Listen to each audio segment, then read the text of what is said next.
Good morning. Good morning, teacher. Morning, ma'am. Morning. Good morning, ma'am. Morning. Okay, നിങ്ങള് prayer എല്ലാം കഴിഞ്ഞു. ഇല്ല മിസ്സേ. No, ma'am.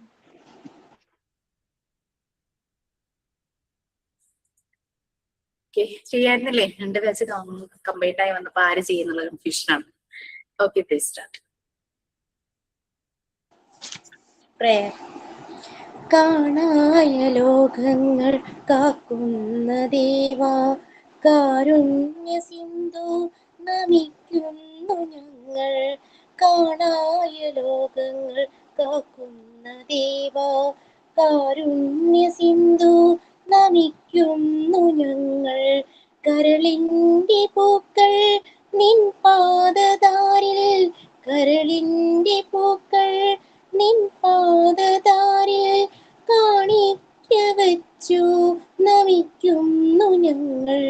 കാണിക്ക വച്ചു നമിക്കുന്നു ഞങ്ങൾ. ലോക സമസ്ത സുഖിനോ ഭവന്തു, ഈ മന്ത്രമീ ലോകമെങ്ങും മുഴങ്ങാം. വിജ്ഞാനമേകും നിറകതിർത്തുകാൻ, വിജ്ഞാനമേകും നിറകതിർത്തുകാൻ. കാരുണ്യ സിന്ധു നമിക്കുന്നു ഞങ്ങൾ. കാരുണ്യ സിന്ധു നമിക്കുന്നു ഞങ്ങൾ. വിറയാർന്ന കൈകൾ ചലിക്കുന്ന നേരം, ഞങ്ങൾ തൻ കരളിന്റെ കൈക്കുമ്പിൽ നീട്ടി ചൊരിയൂക നാഥ നിൻ സ്നേഹധാര. ചൊരിയൂക നാഥ നിൻ സ്നേഹധാര. കാരുണ്യ സിന്ധു നമിക്കുന്നു ഞങ്ങൾ. കാരുണ്യ സിന്ധു നമിക്കുന്നു ഞങ്ങൾ. Thank you ma'am.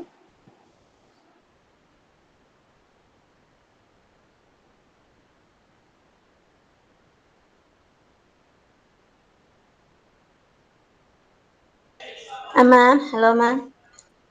മാം, ഇന്നൊരു കുട്ടിക്ക് 10:30 വൈവി ഉണ്ട് ആതിര മിസ്സിന്റെ. ആ മിസ് ലിങ്ക് കയറാൻ പറ്റുന്നില്ല. മാമിന്റെ നമ്പർ ഒന്ന് കൊടുക്കുമെന്ന് ചോദിക്കുന്നു ആതിര മിസ്സിന്റെ. ആണോ? ഒരു മിനിറ്റ് സമയം. ഓക്കെ മാം.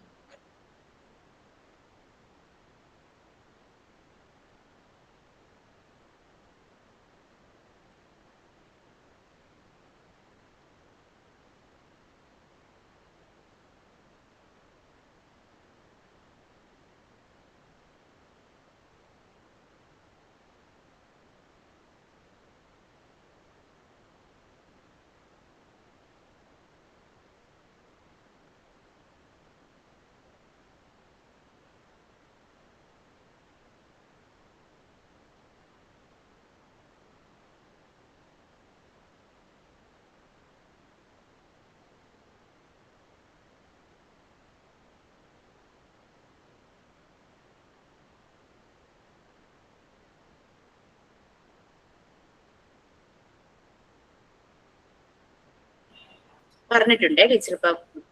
ഇപ്പൊ കണക്ട് ആയിട്ടുണ്ടാവുമായിരിക്കും. ആരായിരുന്നു? ആരുടെ വൈകിയായിരുന്നു? ഗ്രൂപ്പിൽ വന്നേ മാം. എനിക്ക് അറിയില്ല കുട്ടിയെ.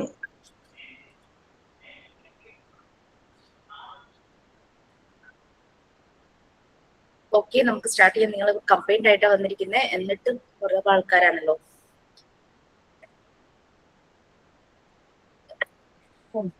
നമ്മള് യൂണിറ്റ് 7 അല്ലേ? ഇനി എന്തെങ്കിലും ഷെയർ ചെയ്യാനുണ്ടോ? എന്തെങ്കിലും doubts? Any doubts? Okay. So നമ്മള് യൂണിറ്റ് 7 അതായത് മോണ്ടിസോറി പ്രിപ്പയർഡ് എൻവയോൺമെന്റ്. ഞാൻ അതൊന്ന് ഷെയർ ചെയ്യാണ്. കാരണം എന്താ വെച്ചാൽ എന്റെ പേജസ് അങ്ങോട്ടും ഇങ്ങോട്ടും മാറിയിട്ട് ഞാൻ അത് ക്ലിപ്പ് ചെയ്തത് മാറിപ്പോയി. ഓക്കെ, ഒരു സെക്കൻഡ് ഒന്ന് ഷെയർ ചെയ്തോട്ടെ.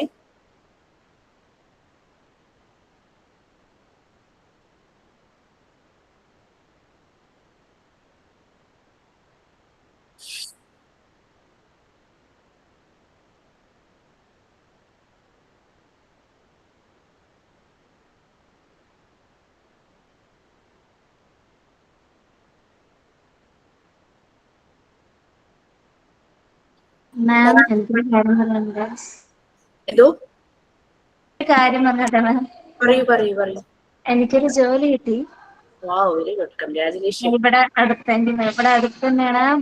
ഡാൻസ് വേക്കൻസിയിലായിരുന്നു ഞാൻ ഫസ്റ്റ് വേക്കൻസി എന്ന് പറഞ്ഞിട്ട് അറിഞ്ഞ് പോയതായിരുന്നു. പിന്നെ അവര് മോണ്ടിസോറി ഞാനിപ്പോ പഠിച്ചുകൊണ്ടിരിക്കണമെന്ന് പറഞ്ഞപ്പോ മോണ്ടിസോറി വിത്ത് ഡാൻസ് രണ്ടും കൂടെ ഓ അങ്ങനെ. അപ്പൊ ഇന്നലെ മുതലായിരുന്നു സ്റ്റാർട്ടിങ്. Okay, very good. അപ്പം എവിടെയാ സ്ഥലം, എവിടെയാ? ഇവിടെ പാലക്കാട്.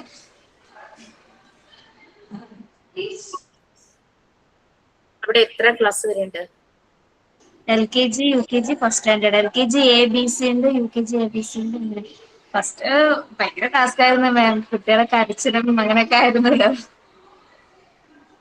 ഓക്കെ, എത്ര കുട്ടികളുണ്ട് ക്ലാസ്സില്? 25-30 കുട്ടികളുണ്ട് ഒരു ക്ലാസ്സില്. എനിക്ക് തോന്നുന്നു ഇത് മോണ്ടിസോറി ആയിട്ടുള്ള സ്കൂളല്ല, പക്ഷെ നമ്മള് ആ അപ്പാരറ്റസ് വെച്ചിട്ട് ഓരോ ക്ലാസ്സിലും പോയിട്ട് പഠിപ്പിക്കണം. അല്ലാതെ മോണ്ടിസോറി ആയിട്ടൊരു സ്കൂളല്ല തോന്നുന്നു ഇത്. മനസ്സിലായി. നോർമൽ സ്കൂളിൽ നമ്മൾ മോണ്ടിസോറി അപ്ലൈ ചെയ്യുന്നത്. ഇപ്പം സാധാരണ പ്രത്യേകിച്ചും എല്ലാ സ്കൂളുകളിലും മോണ്ടിസോറി മെത്തേഡിൽ തന്നെ ചെയ്യുന്നുണ്ട്. ചൈൽഡ് സെന്റേർഡ് ആകുന്നുണ്ടല്ലോ. അപ്പൊ അത് മോണ്ടിസോറി മെത്തേഡ് പഠിച്ചവരാണ് ചൈൽഡ് സെന്റേർഡ് മെത്തേഡ് അറിയാവുന്നവരെന്നുള്ള രീതിയിലാണ് അങ്ങനെ ചെയ്യിക്കുന്നത്. അത് പ്രിഫർ ചെയ്യുന്നുണ്ട്. ഒരു ടീച്ചറെങ്കിലും മോണ്ടിസോറി കഴിഞ്ഞവര് വേണം എന്നുള്ള രീതിയിൽ. നമ്മൾ എവിടം വരെയായി എന്ന് പറയാമോ?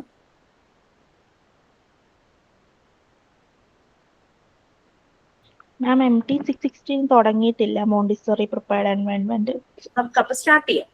ഇനി 2 ബാച്ച് കൂടെ അല്ലേ, അപ്പൊ ഫ്രഷ് ആയിട്ട് സ്റ്റാർട്ട് ചെയ്യാം. ഓക്കെ, ഡോക്ടർ മറിയ മോണ്ടിസോറി ആദ്യമായിട്ട് കാസാഡെ ബാംബിനി എന്ന് പറഞ്ഞ സാൻ ലൊറൻസോ എന്നുള്ള ഇറ്റലിയിലെ ഒരു സ്ലം ഏരിയയില് കാസാഡെ ബാംബിനി സ്റ്റാർട്ട് ചെയ്തപ്പോ ക്ലാസ് റൂമുകളൊന്നും ഇല്ലായിരുന്നു. പക്ഷെ അവിടുത്തെ ആ ഒരു എൻവയോൺമെന്റിനെ അവര് സ്പെഷ്യൽ രീതിയിൽ പ്രിപ്പയർ ചെയ്തു. അതാണ് മോണ്ടിസോറി പ്രിപ്പയർഡ് എൻവയോൺമെന്റ് എന്ന് അറിയുന്നത്. ആ പ്രിപ്പറേഷൻ എന്ന് പറഞ്ഞു കഴിഞ്ഞാൽ 5 ഏരിയയിലായിരുന്നു. നമ്മൾ ഓൾറെഡി പ്രാക്ടിക്കൽ സെഷൻ അത് പറഞ്ഞിട്ടുണ്ടായിരുന്നു. 5 ഏരിയയിലാണ് ആ പ്രിപ്പറേഷൻ വന്നത്. ഈ 5 ഏരിയയില് കൂടുതലും സെൻസസ് യൂസ് ചെയ്തിട്ടാണ്. നമുക്ക് നോക്കിയാൽ അറിയാം മിക്ക മെറ്റീരിയൽസും ഒരു 95% മെറ്റീരിയൽസും വളരെ കളർഫുൾ ആയിട്ടാണ് ഡിസൈൻ ചെയ്തിരിക്കുന്നത്. അപ്പൊ ആദ്യം കളറാണ് അവർ അട്രാക്ട് ചെയ്യുന്നത് അല്ലെ. അപ്പൊ കളറ് കിട്ടിയതിനു ശേഷം അതിനുശേഷം ആ കളർ വെച്ചിട്ടാണ് അവർ ഓരോ കാര്യങ്ങളും പഠിക്കുന്നത്.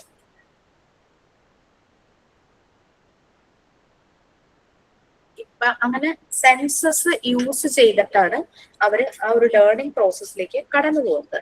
ഈ സെൻസസ് യൂസ് ചെയ്തിട്ടെന്ന് പറഞ്ഞപ്പോ നമ്മൾക്കറിയാം ഇപ്പൊ എല്ലാ മനുഷ്യരും എല്ലാ സെൻസസുമായിട്ട് ബ്ലെസ്ഡ് അല്ല അല്ലെ. കണ്ണ് കാണാത്തവരുണ്ട്, ചെവി കേൾക്കാത്തവരുണ്ട്.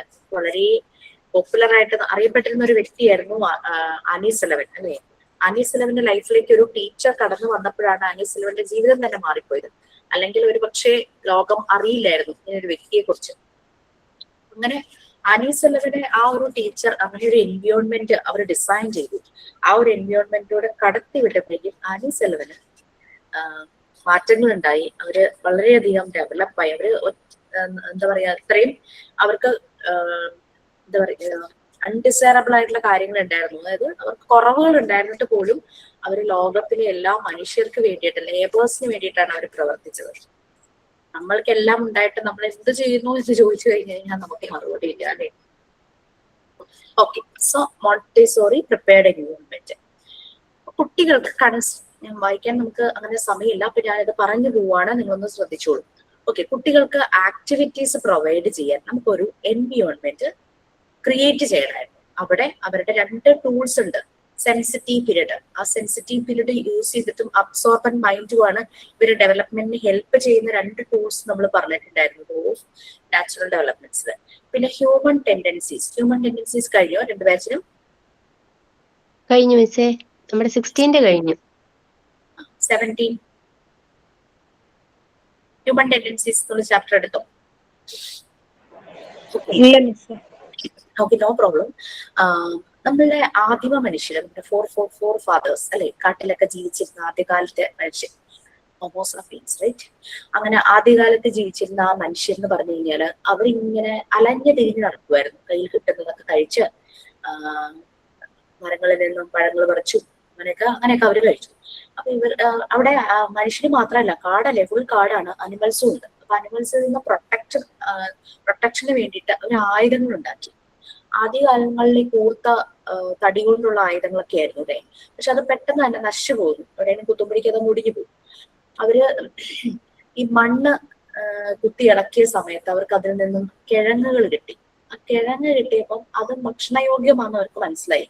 പിന്നെ തീ ഉണ്ടായി, മരങ്ങളുടെ ഉണങ്ങിയ കമ്പുകൾ ഉരസിയും കല്ലുകൾ ഉരസി തീ ഉണ്ടായപ്പോ അവര് പിന്നെ ഈ കിഴങ്ങുകൾ ബൈ മിസ്റ്റേക്ക് എങ്ങാനും ആ തീര് വീണിട്ടുണ്ടാകാം, അപ്പൊ കുറച്ചുകൂടി ടേസ്റ്റി ആയി. പച്ച മാംസം കഴിച്ചുകൊണ്ടിരുന്നവര് അങ്ങനെ ചുട്ട് കഴിക്കാനായിട്ട് തുടങ്ങി. സോ ഈ കിഴങ്ങുകളുമൊക്കെ ചുട്ട് കഴിക്കാനായിട്ട് തുടങ്ങി. ഈ കിഴങ്ങുകള് മണ്ണിനടിയിൽ നിന്നും എടുക്കണമെങ്കിൽ ഈ കമ്പ് അത്ര ശക്തി പോരായി. അപ്പൊ ഇവര് ഡിഗ് ചെയ്യുന്ന സമയത്ത് ഇവർക്ക് മെറ്റൽ കിട്ടുവാണ്. അങ്ങനെ മെറ്റൽ യുഗത്തിലേക്കൊക്കെ പോകുന്നത് ശിലായുഗത്തിൽ നിന്നും.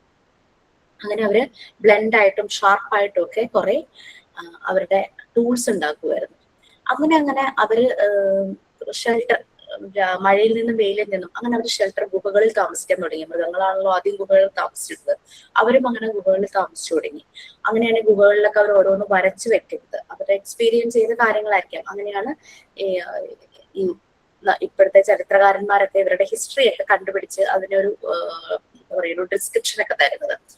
അങ്ങനെ കുറെ കഴിഞ്ഞപ്പോഴേക്കും ഇവര് ഈ ഭക്ഷണമൊക്കെ തീരുവാണല്ലോ. ഈ കിഴങ്ങൊക്കെ തീർന്നു കഴിയുമ്പോൾ അതങ്ങനെ കൾട്ടിവേറ്റ് ചെയ്യാനായിട്ട് നദികളുടെ അങ്ങോട്ട് പോകുന്നു. അങ്ങനെ ഇവർ എക്സ്പ്ലോർ ചെയ്തു അല്ലെ.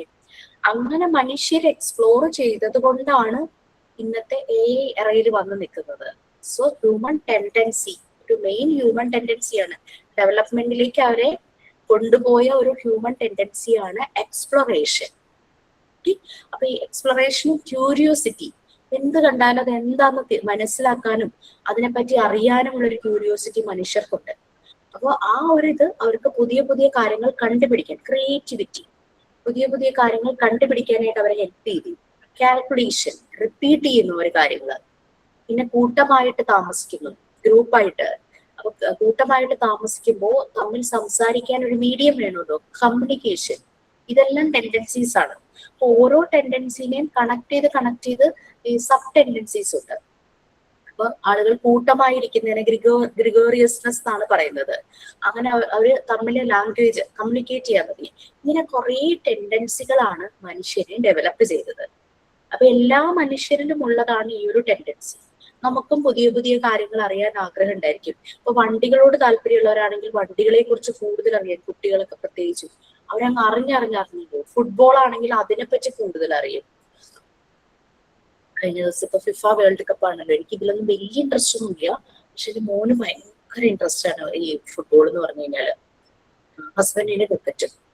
ഹസ്ബൻഡിന് ക്രിക്കറ്റിന്റെ ആദ്യ കാലഘട്ടം തുടങ്ങിയുള്ള എല്ലാ ചരിത്രവും അറിയാം.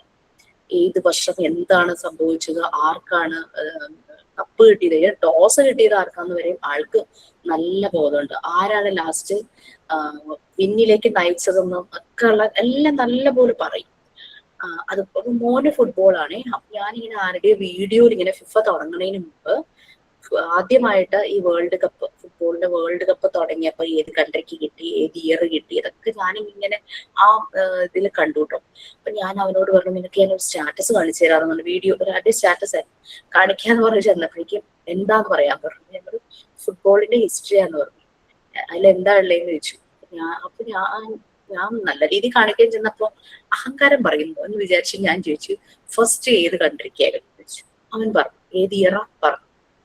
അത് കഴിഞ്ഞ് അടുത്ത കൺട്രി ഏതാ, അങ്ങനെ ഓരോ വർഷം ഏത് കൺട്രിയാണ് ഈ വിന്നിലേക്ക് നയിച്ചതാണ്. അപ്പൊ എന്തിനോടാണോ ഇഷ്ടം അതിനെപ്പറ്റി കൂടുതൽ അറിയാനുള്ള ഒരു ടെൻഡൻസി മനുഷ്യർക്കുണ്ട്.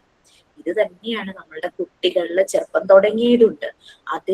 അതിനെ സപ്പോർട്ട് ചെയ്യുവാണെങ്കിൽ അവര് നല്ല രീതിയിൽ ആ ഒരു ഡെവലപ്മെന്റിലേക്ക് പോകും. അപ്പൊ കുട്ടികളുടെ ആ ഒരു ഇൻട്രസ്റ്റും ക്യൂരിയോസിറ്റിയും അനുസരിച്ച് അവരെ ഗൈഡ് ചെയ്യുവാണെങ്കിൽ അതൊരു പ്രൊഫഷനുമായിട്ട് കണക്റ്റഡ് ആകാൻ പറ്റുന്നതാണെങ്കിൽ ഡെഫിനറ്റ്ലി അവരതിന് നല്ലപോലെ ഷൈൻ ചെയ്യും. അല്ല തല്ലിപ്പഴിപ്പിച്ചിട്ട് കാര്യമില്ലല്ലോ.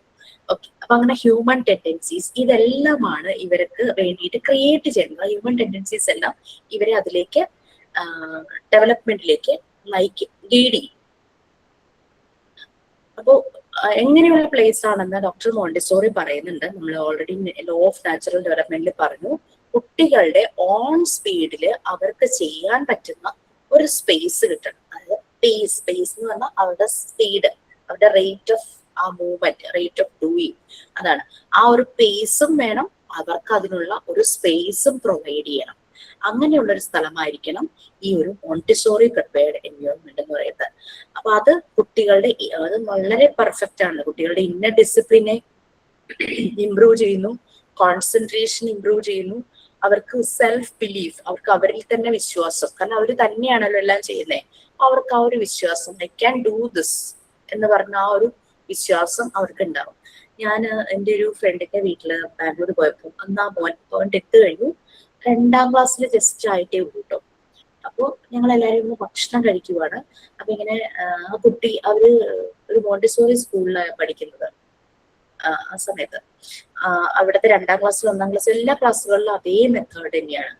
അപ്പൊ അങ്ങനെ ഈ കുട്ടി ഭക്ഷണം കഴിച്ചു കഴിഞ്ഞിട്ട് അവൻ ഈ പ്ലേറ്റ് ഇങ്ങനെ താങ്ങിക്കൊണ്ട് പോകും, വലിയൊരു പ്ലേറ്റും ഗ്ലാസും അവൻ കഴിച്ചത് ഇങ്ങനെ എടുത്തോണ്ട് പോകുന്നുണ്ട്. അപ്പൊ ഞാൻ വിചാരിച്ചു അവനെ ഹെൽപ്പ് ചെയ്യാന്ന് വിചാരിച്ചപ്പം ഞാൻ ചോദിച്ചു, ഞാൻ പിടിക്കട്ടെ എന്ന് ചോദിച്ചപ്പോൾ വേണ്ട, ഐ ക്യാൻ ഡൂ ദിസ്. അപ്പൊ ആ ഒരു സെൽഫ് ബിലീഫ് കുട്ടികൾക്ക് വരും, ആ ഒരു സെൽഫ് ബിലീഫ്. പിന്നെ പരസ്പരമുള്ള വിശ്വാസം, കാരണം അവിടെ ഒരു നല്ലൊരു കോർപ്പറേഷൻ നടക്കുന്നുണ്ട്. സൊസൈറ്റി ഓഫ് പ്രൊവിഷൻ നിങ്ങൾ കഴിഞ്ഞിട്ടുണ്ടാവും, അവിടെ നല്ലൊരു കോർപ്പറേഷൻ നടക്കുന്നുണ്ട്. പിന്നെ അവരിലൊരു റെസ്പോൺസിബിലിറ്റി വരുന്നത് ദിസ് ഇസ് 5+, കാരണം അവർക്ക് വേണ്ടുന്ന എല്ലാം പ്രൊവൈഡ് ചെയ്യുന്ന ഒരു സ്ഥലമായതുകൊണ്ട് അവർക്ക് അതിനോട് ഇഷ്ടമായിരിക്കും, അവർക്ക് റെസ്പെക്റ്റ് ആയിരിക്കും, അവിടെ എല്ലാം നന്നായി തന്നെ ഇരിക്കാനേ അവർ ആഗ്രഹിക്കുള്ളൂ. ഓക്കെ, ആ ചുറ്റുമുള്ള, അതായത് ഒരു യൂണിവേഴ്സിന്റെ ഒരു ചെറിയൊരു മിനിയേച്ചർ വേർഷനാണ് ഡോക്ടർ മോണ്ടിസോറി അവിടെ ഡിസൈൻ ചെയ്തിരിക്കുന്നത്. അപ്പൊ അവരെ സംബന്ധിച്ച് അവരുടെ ലോകമാണത്. ആ ചുറ്റുമുള്ള വേൾഡിനെയും അവിടെയുള്ള ആൾക്കാരെയൊക്കെ അവർ ഇഷ്ടപ്പെടുകയും റെസ്പെക്ട് ചെയ്യുകയും ചെയ്യുന്നു. കാരണം അവർക്ക് വേണ്ടുന്ന കാര്യം പ്രൊവൈഡ് ചെയ്യുന്ന സ്ഥലമല്ലേ. അവരെ വഴക്ക് പറഞ്ഞ് നിർബന്ധിച്ച് അവരെ ഒന്നിനും സമ്മതിക്കാത്തൊരു സ്ഥലമാണെങ്കിൽ ഒരിക്കലും ആ ചുറ്റുമുള്ള ആൾക്കാരെയും സ്ഥലത്തെയും അവർ ഇഷ്ടപ്പെടണം എന്നില്ല. ഒരു കുട്ടികളുടെ സെൽഫ് ഡെവലപ്മെന്റിനെ ഹെൽപ്പ് ചെയ്യുന്നതാണ് ഒരു റിയൽ മോണ്ടിസോറി എൻവയോൺമെന്റ് എന്ന് പറയുന്നത്.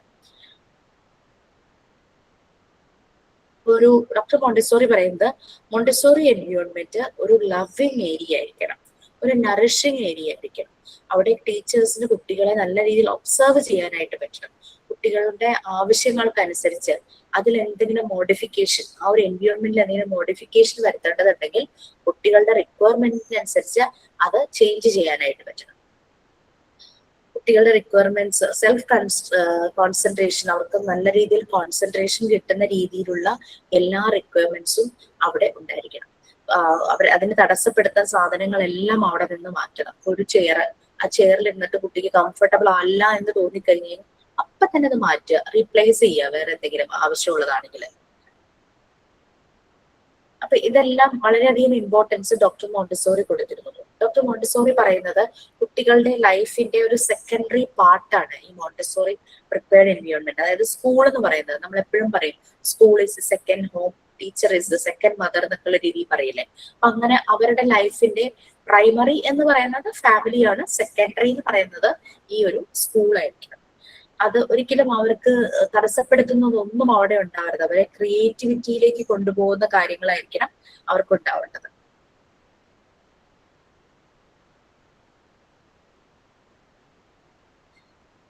ഈ ഒരു എൻവയോൺമെന്റിൽ അവർക്ക് തടസ്സപ്പെടുത്തുന്ന എന്തെങ്കിലും വന്നു കഴിഞ്ഞു കഴിഞ്ഞാൽ കുട്ടിക്ക് യാതൊരു രീതിയിലുള്ള ഡെവലപ്മെന്റും ഉണ്ടാവില്ല, അവന്റെ പൊട്ടൻഷ്യൽ പുറത്തേക്ക് വരില്ല. അപ്പൊ നല്ല രീതിയിൽ ആ പൊട്ടൻഷ്യൽ പുറത്തേക്ക് വന്ന് ഡെവലപ്പ് ചെയ്യണമെങ്കിൽ അതിന് പറ്റുന്ന എൻവയോൺമെന്റ് അവിടെ ക്രിയേറ്റ് ചെയ്യുകയും വേണം. നമുക്കത് ഒബ്സർവ് ചെയ്യുമ്പോൾ നമുക്കത് വിസിബിൾ ആയിരിക്കുകയും ചെയ്യണം, നമുക്കത് വാച്ച് ചെയ്യുമ്പോൾ നമുക്ക് മനസ്സിലാകുകയും വേണം. അപ്പൊ അങ്ങനെയുള്ള ഒരു എൻവയോൺമെന്റ് വളരെ കെയർഫുൾ ആയിട്ട് പ്ലാൻ ചെയ്തിരിക്കണം. അത് പ്ലാൻ ചെയ്യുന്ന വ്യക്തി വളരെ അറിവുള്ളതും സെൻസിറ്റീവ് ആയിട്ടുള്ള ഒരു അഡൽട്ട് ആയിരിക്കണം. ഒന്നും അറിയാത്ത, ഈ ഒരു മെത്തേഡിനെ പറ്റി അറിയാത്ത ഒരാൾക്ക് ഒരിക്കലും ഒരു മോണ്ടിസോറി പ്രിപ്പയർഡ് എൻവയോൺമെന്റ് പ്ലാൻ ചെയ്യാനോ ഡിസൈൻ ചെയ്യാനോ പറ്റില്ല. നമ്മൾ ഒരു വീട് പണിയാനായിട്ട് വിചാരിക്കുമ്പോൾ നമ്മൾ കുറേ കാര്യങ്ങൾ പ്ലാൻ ചെയ്യും. അതിന്റെ എക്സ്പേർട്ടായ ആളെ കൊണ്ടൊന്ന് വന്നിട്ടേ നമ്മളത് ഡിസൈൻ ചെയ്യുള്ളൂ. പക്ഷെ ഒരു കുട്ടിയുടെ ഫ്യൂച്ചർ പ്ലാൻ ചെയ്യുമ്പോൾ പലപ്പോഴും പല കാര്യങ്ങളും നമ്മൾ ശ്രദ്ധിക്കാതെ പോകും അല്ലെ. ഒരു വീട് പണിയണതിന്റെ ശ്രദ്ധയുടെ ഒരു അംശം പോലും ഒരു കുഞ്ഞിന്റെ ഫ്യൂച്ചർ ബിൽഡ് ചെയ്യുന്നതിന് ചില പാരന്റ്സ് കാണിക്കാതെ പോകുന്നുണ്ട്. അതുകൊണ്ട് തന്നെ കുട്ടിയുടെ ഫ്യൂച്ചറിൽ പല ബുദ്ധിമുട്ടുകളും ഉണ്ടാവും. ഇങ്ങനെ ഒരു ഏരിയ പ്ലാൻ ചെയ്യണമെങ്കിൽ നല്ല നോളജ് ഉള്ള ഒരു അഡൽട്ട്, സെൻസിറ്റീവ് ആയിട്ടുള്ള ഒരു അഡൽട്ട് തന്നെ അത് പ്ലാൻ ചെയ്യണം.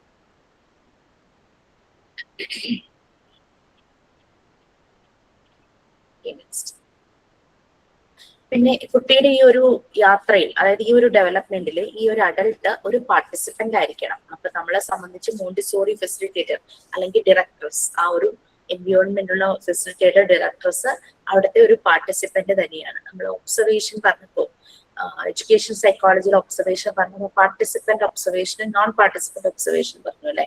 അപ്പൊ പാർട്ടിസിപ്പന്റ് ഒബ്സർവേഷൻ എന്ന് പറയുമ്പോൾ നമ്മൾ കുട്ടിയുമായി ചേർന്നിരുന്ന് ചെയ്യുന്നത്.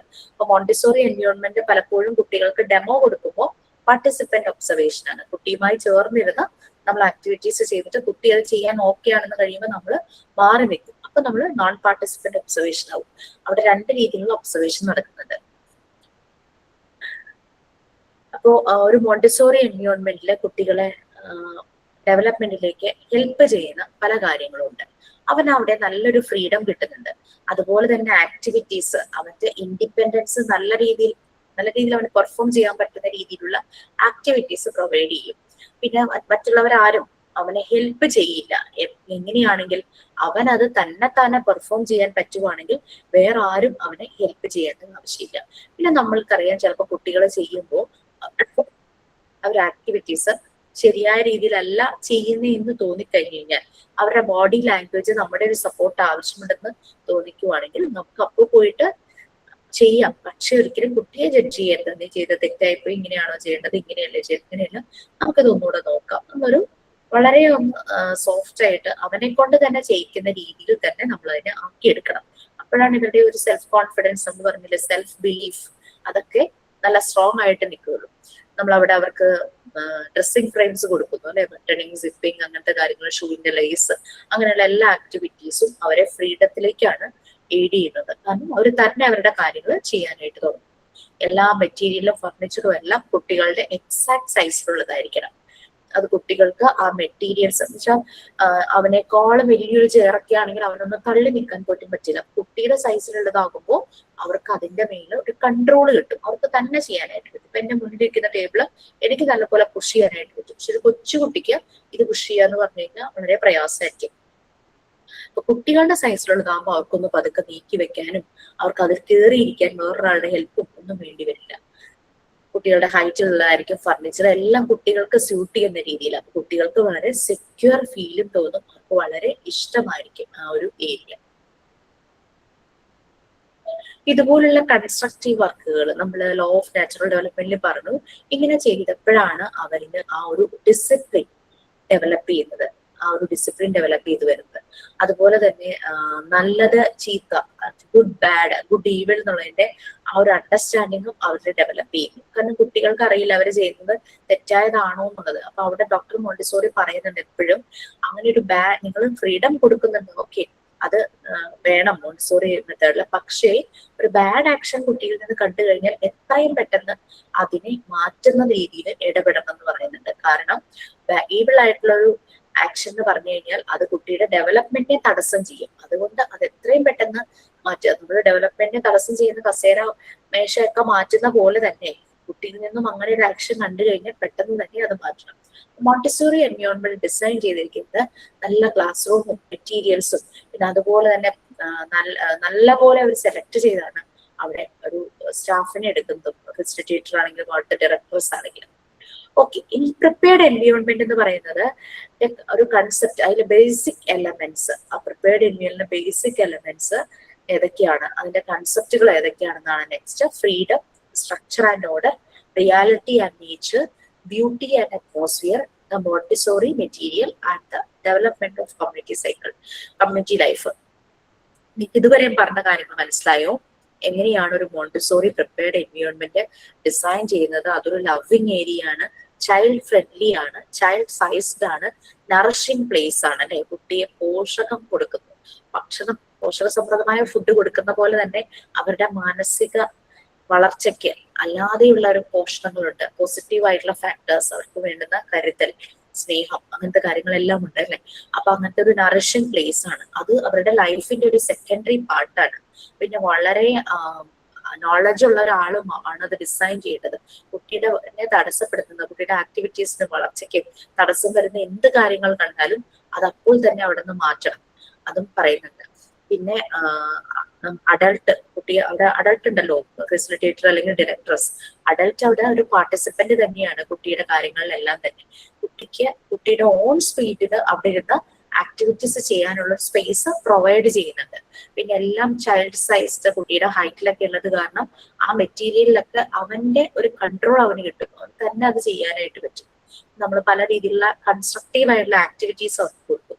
പിന്നെ ഹ്യൂമൻ ടെൻഡൻസീസ് പലതും എന്നല്ല, എല്ലാം തന്നെ കുട്ടികളെ ഇതിലേക്ക് ഡെവലപ്മെന്റിലേക്ക് നയിക്കുന്നതാണ്. നമ്മൾ പറഞ്ഞു പണ്ട് കാലത്തെ ആൾക്കാരുടെ കാര്യങ്ങളെല്ലാം നമ്മൾ പറഞ്ഞു, എക്സ്പ്ലോർ ചെയ്യുന്നു, ക്യൂരിയോസിറ്റി, അവർ കൂട്ടായിരിക്കുന്നു, ഗ്രിഗോറിയസ്നെസ്, അതിലൂടെ അവർക്ക് ലാംഗ്വേജ് ഫോം ചെയ്യുന്നു, കമ്മ്യൂണിക്കേഷൻ അല്ലെ. കുഞ്ഞുങ്ങൾ തമ്മിലുള്ള ഒരു കമ്മ്യൂണിക്കേഷൻ നിങ്ങൾ കണ്ടിട്ടുണ്ടോ? ചെറിയ ബേബീസ്, മോണ്ടിസോറി എൻവയോൺമെന്റ് കാര്യമല്ലേ പറയുന്നത്. ഒരേപോലെ പ്രായത്തിലുള്ള കുട്ടികൾ അവരെന്തൊക്കെയോ പറയണേക്കാം അല്ലെ നമുക്ക്. അപ്പൊ അവർ ഒരുമിച്ച് ചേരുമ്പോ മനുഷ്യര് കമ്മ്യൂണിക്കേറ്റ് ചെയ്യാൻ തുടങ്ങും. ഇതെല്ലാം ഹ്യൂമൻ ടെൻഡൻസീസ് ആണ്, അതെല്ലാം അവരെ വളരാൻ സഹായിക്കും. ഓക്കെ, ഇനി മോണ്ടിസോറി ഡിസൈൻ എൻവയോൺമെന്റില് ബേസിക് എലമെന്റ്സ്, അതിന്റെ കൺസെപ്റ്റുകൾ ഇനി പറയാൻ പോകുന്നത് ഫ്രീഡം. ഓൾറെഡി പറഞ്ഞിട്ടുണ്ടായിരുന്നു, ഒരു കുട്ടി ഡെവലപ്പ് ആകണമെങ്കിൽ നെസസറി കണ്ടീഷൻസ്, കുട്ടിക്ക് ആവശ്യത്തിനുള്ള ഫ്രീഡം കൊടുക്കണം, അതുപോലെ തന്നെ നല്ലൊരു എൻവയോൺമെന്റ്, നല്ലൊരു സറൗണ്ടിങ്ങും കൊടുക്കണം. ഇവിടെ മോണ്ടിസോറി എൻവയോൺമെന്റ് എങ്ങനെ ഡിസൈൻ ചെയ്തു എന്നൊക്കെ നമ്മൾ പറഞ്ഞു. പിന്നെ ഈ ഡെവലപ്മെന്റ് ഹെൽപ്പ് ചെയ്യുന്ന 2 ടൂൾസ്, അവരുടെ ഉള്ളിൽ തന്നെയുള്ള 2 factors, absorbent mind, sensitive period നമ്മൾ ഓൾറെഡി പറഞ്ഞു. ഈ ഫ്രീഡം, സാധാരണ ആളുകൾ വിചാരിക്കുന്ന ഫ്രീഡം എന്ന് പറയുന്നത് ഇഷ്ടമുള്ള തോന്നുന്നത് ചെയ്യാം എന്നുള്ള രീതിയിലാണ് ഫ്രീഡത്തെ വിചാരിക്കുന്നത്. അപ്പോ ഈ മോണ്ടിസോറി സ്കൂളിനെ പറ്റി പുറമേയുള്ള ആളുകളുടെ ധാരണയാണ് കുട്ടികൾക്ക് തോന്നുന്നത് എന്തും അവിടെ ചെയ്യുന്നത്. അങ്ങനെ ഒരു ലേഡി മോണ്ടിസോറി സ്കൂളിലേക്ക് വന്നു, അവരും അതാണ് ധരിച്ചിരുന്നത്, ഫ്രീഡം എന്ന് പറയുന്നത് അതാണ്. അപ്പൊ അവരിങ്ങനെ കുട്ടികളോടൊക്കെ ഇങ്ങനെ സംസാരിച്ചപ്പോ അവരിങ്ങനെ നിങ്ങൾക്ക് എന്തും ചെയ്യാലോ, അങ്ങനെയുള്ള ഫ്രീഡം ആണല്ലോ ഇവിടെ എന്ന് പറഞ്ഞപ്പോ അവിടെ സ്കൂളിലെ ഒരു കുട്ടി അവൻ ഹാപ്പി ആയിട്ട് പറയുവാണ്, ഞങ്ങള് ചെയ്യുന്നതിനെ ഞങ്ങൾ ഇഷ്ടപ്പെടുന്നു, അതാണ് ഞങ്ങൾക്ക് ഫ്രീഡം എന്ന് പറയുന്നത്. We like what we do, അതായത് we do as we like, അതായത് ഞങ്ങൾക്ക് ഇഷ്ടമുള്ളതൊക്കെ ചെയ്യാന്നുള്ളതല്ല, ഞങ്ങൾ ചെയ്യുന്നതിനെ ഇഷ്ടപ്പെടുന്നു. രണ്ടും തമ്മിലുള്ള ഡിഫറൻസ് എന്താ?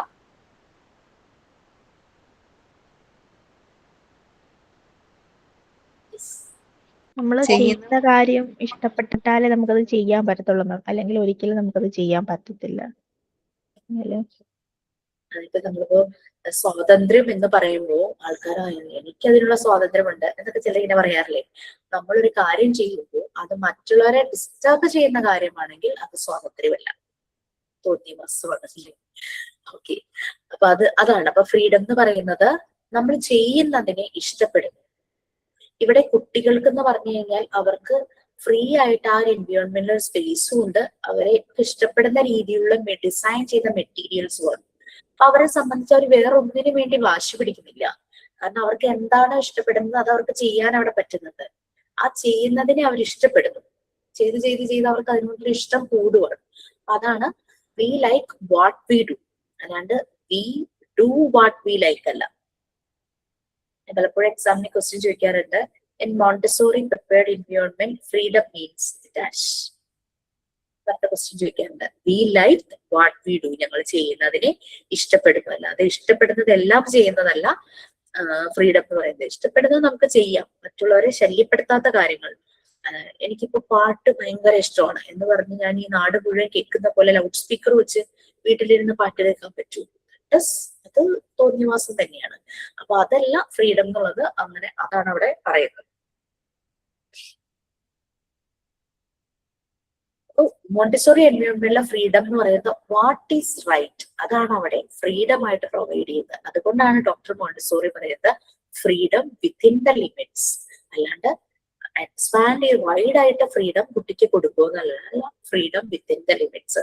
അതൊരു മോണ്ടിസോറി ഫെസിലിറ്റേറ്റർ ആവണം എന്നൊന്നുമില്ല, ഒരു അമ്മ എന്ന നിലയ്ക്ക് നമുക്ക് മനസ്സിലാകും ഒരു ടീച്ചർ എന്ന നിലയ്ക്ക് നമുക്ക് മനസ്സിലാവും, നമ്മൾ കുട്ടികൾക്ക് ഒരു ഫ്രീഡം കൊടുക്കുമ്പോൾ അവരുടെ ചുറ്റും ഒരു സർക്കിൾ വരയ്ക്കുവാണെങ്കിൽ നമ്മളാണ് തീരുമാനിക്കുന്നത് ആ സർക്കിളിന് എത്രത്തോളം വലുപ്പം വേണം എന്നുള്ളത്. അല്ലേ, നമ്മൾ പട്ടം പറത്തുമ്പോ പട്ടത്തിന് എത്ര ഉയരത്തിലേക്ക് വേണമെങ്കിലും പറന്നു പോകാം, പക്ഷെ താഴെ നിന്ന് കൺട്രോൾ ചെയ്യുന്ന ആളുടെ, ആ പട്ടത്തിന്റെ ചരട് കൺട്രോൾ ചെയ്യുന്ന ഒരാളാണ് തീരുമാനിക്കുന്നത് എത്ര ഉയരത്തിലേക്ക് പറക്കാന്നുള്ളത്. അത് തന്നെയാണ് ഫ്രീഡം വിത്തിൻ ദ ലിമിറ്റ്സ്. ഒരു പട്ടം പോലെ തന്നെയാണ് നമ്മൾ ഇതിനെ കമ്പയർ ചെയ്യുന്നത്. ഓക്കെ, നമ്മൾ അങ്ങനെ കുട്ടി പറഞ്ഞു. പിന്നെ അതുപോലെ തന്നെ കുട്ടിയും ടീച്ചറും ഒരുമിച്ചിരുന്ന് ആ ഒരു എൻവയോൺമെന്റിൽ ഇരുന്ന് വർക്ക് ചെയ്യും. അതാണ് അവിടുത്തെ ഒരു പ്രത്യേകത. അപ്പൊ അതൊരു അങ്ങനെ അല്ലാതെ കുട്ടി പലപ്പോഴും ഒറ്റയ്ക്കൊന്നുമല്ല, അങ്ങനെ ഗ്രൂപ്പ് ആക്ടിവിറ്റീസ് ഒക്കെ ഇപ്പൊ മിക്ക മോണ്ടിസോറി സ്കൂളുകളിലും കുറച്ചുകൂടെയൊക്കെ അപ്ഗ്രേഡ് ചെയ്ത് ഗ്രൂപ്പ് ആക്ടിവിറ്റീസ് ഒക്കെ ചെയ്യുന്നത്. എന്റെ ഒരു ഫ്രണ്ട് എൽവിസിന്റെ ഒരു മോണ്ടിസോറി സ്കൂളാണ് കേട്ടോ. അവിടെ സ്പ്രൗട്ട്സ് ലാബ് എന്ന് പറഞ്ഞാണ് എൽവിസ് അതിന് പേര് കൊടുത്തേക്കട്ടെ. കുട്ടികളെ ആക്ടിവിറ്റീസ് കൊടുക്കുന്ന ചെയ്യുന്ന ആ ഒരു സ്പേസ് ഒരു ദിവസം വിസിറ്റ് ചെയ്യണമെന്ന് വിചാരിച്ചിരിക്കുക. എറണാകുളത്താണെന്നാണ് ഞാൻ മനസ്സിലാക്കിയേക്കണെന്ന് ചോദിച്ചത്. സ്പ്രൗട്ട് ലാബ് എന്ന് പറയുന്നത്, സ്പ്രൗട്ട് നമുക്കറിയാലോ, വിത്തിട്ട് കഴിഞ്ഞാൽ അത് മുള പൊട്ടി വരുന്നതിനല്ലേ നമ്മള് സ്പ്രൗട്ടിങ് പറയുന്നത്. അപ്പൊ ഇവരും ആ ഒരു സ്റ്റേജിലാണല്ലോ. എന്തോരം ആക്ടിവിറ്റീസ് ആണ് ആ കുട്ടികൾ ചെയ്യുന്നത്. ഇറ്റ്സ് ലൈക്ക് കുറെ ഉണ്ടായിരുന്നു. കഴിഞ്ഞ ദിവസമൊക്കെ ഇങ്ങനെ ഞാൻ സ്റ്റാറ്റസ് ഇങ്ങനെ കണ്ടോണ്ടിരിക്കുക.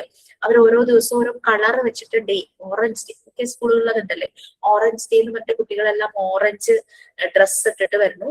പിന്നെ ഈ ഓറഞ്ച് ഹാഫ് ആയിട്ട് ഇങ്ങനെ കട്ട് ചെയ്തിട്ട് നമ്മളൊരു ജ്യൂസർ ഇല്ലേ, ഒരു ഹാൻഡ് ജ്യൂസർ, ഇലക്ട്രിക് ഒന്നുമല്ല, അതിൽ വെച്ച് ഇങ്ങനെ ഇങ്ങനെ പിടിയില്ലേ. അപ്പൊ ഇവരുടെ ഈ എല്ലാ വിരലും ഇങ്ങനെ മൂവ് ആകും, എല്ലാ വിരലും. അവരിങ്ങനെ ഇങ്ങനെ ആദ്യം ടീച്ചർ കാണിച്ചു കൊടുക്കും, പിന്നെ കുട്ടി ചെയ്യും. നല്ല രസമുണ്ട്. ഓറഞ്ച് ജ്യൂസ് ഉണ്ടാക്കി എല്ലാവരും കൂടി കുടിക്കും. അപ്പൊ ഓറഞ്ച് ഡേയിൽ അവരങ്ങനെ ചെയ്യും. പിന്നെ ഓറഞ്ച് കളർ വെച്ചിട്ട് അവർ കൈ ഇങ്ങനെ ഫിംഗർ ഹാൻഡ് പെയിന്റിങ് ഒക്കെ ചെയ്യുന്നത് നല്ല രസമുണ്ടായിരുന്നു കാണാനായിട്ട്. അപ്പൊ നിങ്ങൾക്ക് നിങ്ങൾക്ക് വേണ്ട ചെയ്യാം ഇങ്ങനെയുള്ള കാര്യങ്ങൾ.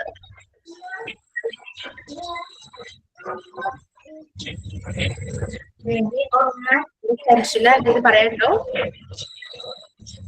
ഒന്ന് മ്യൂട്ട് ചെയ്യാമോ please? Okay, thank you. Okay, അപ്പൊ ഫ്രീഡം എന്ന് പറയുന്നത് ഈ ഒരു കാര്യമാണ്. അതായത് കുട്ടിക്ക് അവനെ തന്നെ ഓപ്പൺ അപ്പ് ആയിട്ട് കാണിക്കാൻ പറ്റുന്ന ഒരു സ്പേസ്. അവനൊരു മടി തോന്നുന്നില്ല. എന്താണ് അവന്റെ ഉള്ളിൽ ഫീൽ ചെയ്യുന്നത് എല്ലാം തുറന്നു പറയാനായിട്ട് പറ്റുന്നു. നമ്മൾ തടസ്സപ്പെടുത്തുവാണെങ്കിൽ അവരിങ്ങനെ സപ്രസ് ചെയ്യൂലേ, ഒന്നും പറയില്ല. ചെറിയ ക്ലാസ്സുകളിൽ അതൊരു രസമാണ്. അവരെല്ലാം തുറന്നു പറയും. വീട്ടിൽ അന്ന് മുഴുവൻ നടന്ന കാര്യങ്ങള്, അവര് സ്കൂൾ വിട്ട് തലേ ദിവസം പോയപ്പോ കണ്ട കാര്യങ്ങള്, സ്കൂളിലേക്ക് വന്ന കാര്യങ്ങൾ, എല്ലാ വിശേഷങ്ങളും അവരിങ്ങനെ ഷെയർ ചെയ്യുന്ന കാണുന്നുണ്ട്. അവർക്ക് അതുപോലുള്ളൊരു സ്പേസ് ആണ് കൊടുക്കേണ്ടത്. അവർക്ക് അവരെ തന്നെ തുറന്നു കാണിക്കാൻ പറ്റുന്ന, ഡിസ്ക്ലോസ് ചെയ്യാൻ പറ്റുന്ന രീതിയിലുള്ള ഒരു സ്പേസ്, അതിനുള്ള ഫ്രീഡം ഉണ്ടായിരിക്കണം. എന്നാൽ മാത്രമാണ് ഒരു ടീച്ചർക്ക് കുട്ടിയുടെ ഡെവലപ്മെന്റിനെ ഹെൽപ്പ് ചെയ്യാനായിട്ട് പറ്റുള്ളൂ. അതുപോലെ തന്നെ കുട്ടിയെ നല്ല രീതിയിൽ ഫ്രീ ആയിട്ടിരുന്ന് വാച്ച് ചെയ്യാനുള്ള ഒരു ഓപ്പർച്യൂണിറ്റി, ഒബ്സർവ് ചെയ്യാനുള്ള ഓപ്പർച്യൂണിറ്റി ടീച്ചർക്കും ഉണ്ടായിരിക്കണം. പിന്നെ കുട്ടിയുടെ ഇന്നർ ഗൈഡാണ് കുട്ടിയെ പലപ്പോഴും ആ ഗ്രോത്തിലേക്ക് കൊണ്ടുപോകുന്നത്. എല്ലാ കുട്ടികൾക്കും ഒരുപോലെയല്ല. നമ്മൾ പറഞ്ഞു ഇൻഡിവിജ്വൽ ഡിഫറൻസസ് ഉണ്ട്. ഓരോ കുട്ടിയും യുണീക്ക് ആണ്. അതിനനുസരിച്ച് അവരുടെ ഇന്നർ ഗൈഡാണ് അവരെ ഓരോന്നിലേക്കും ഗൈഡ് ചെയ്യുന്നത്.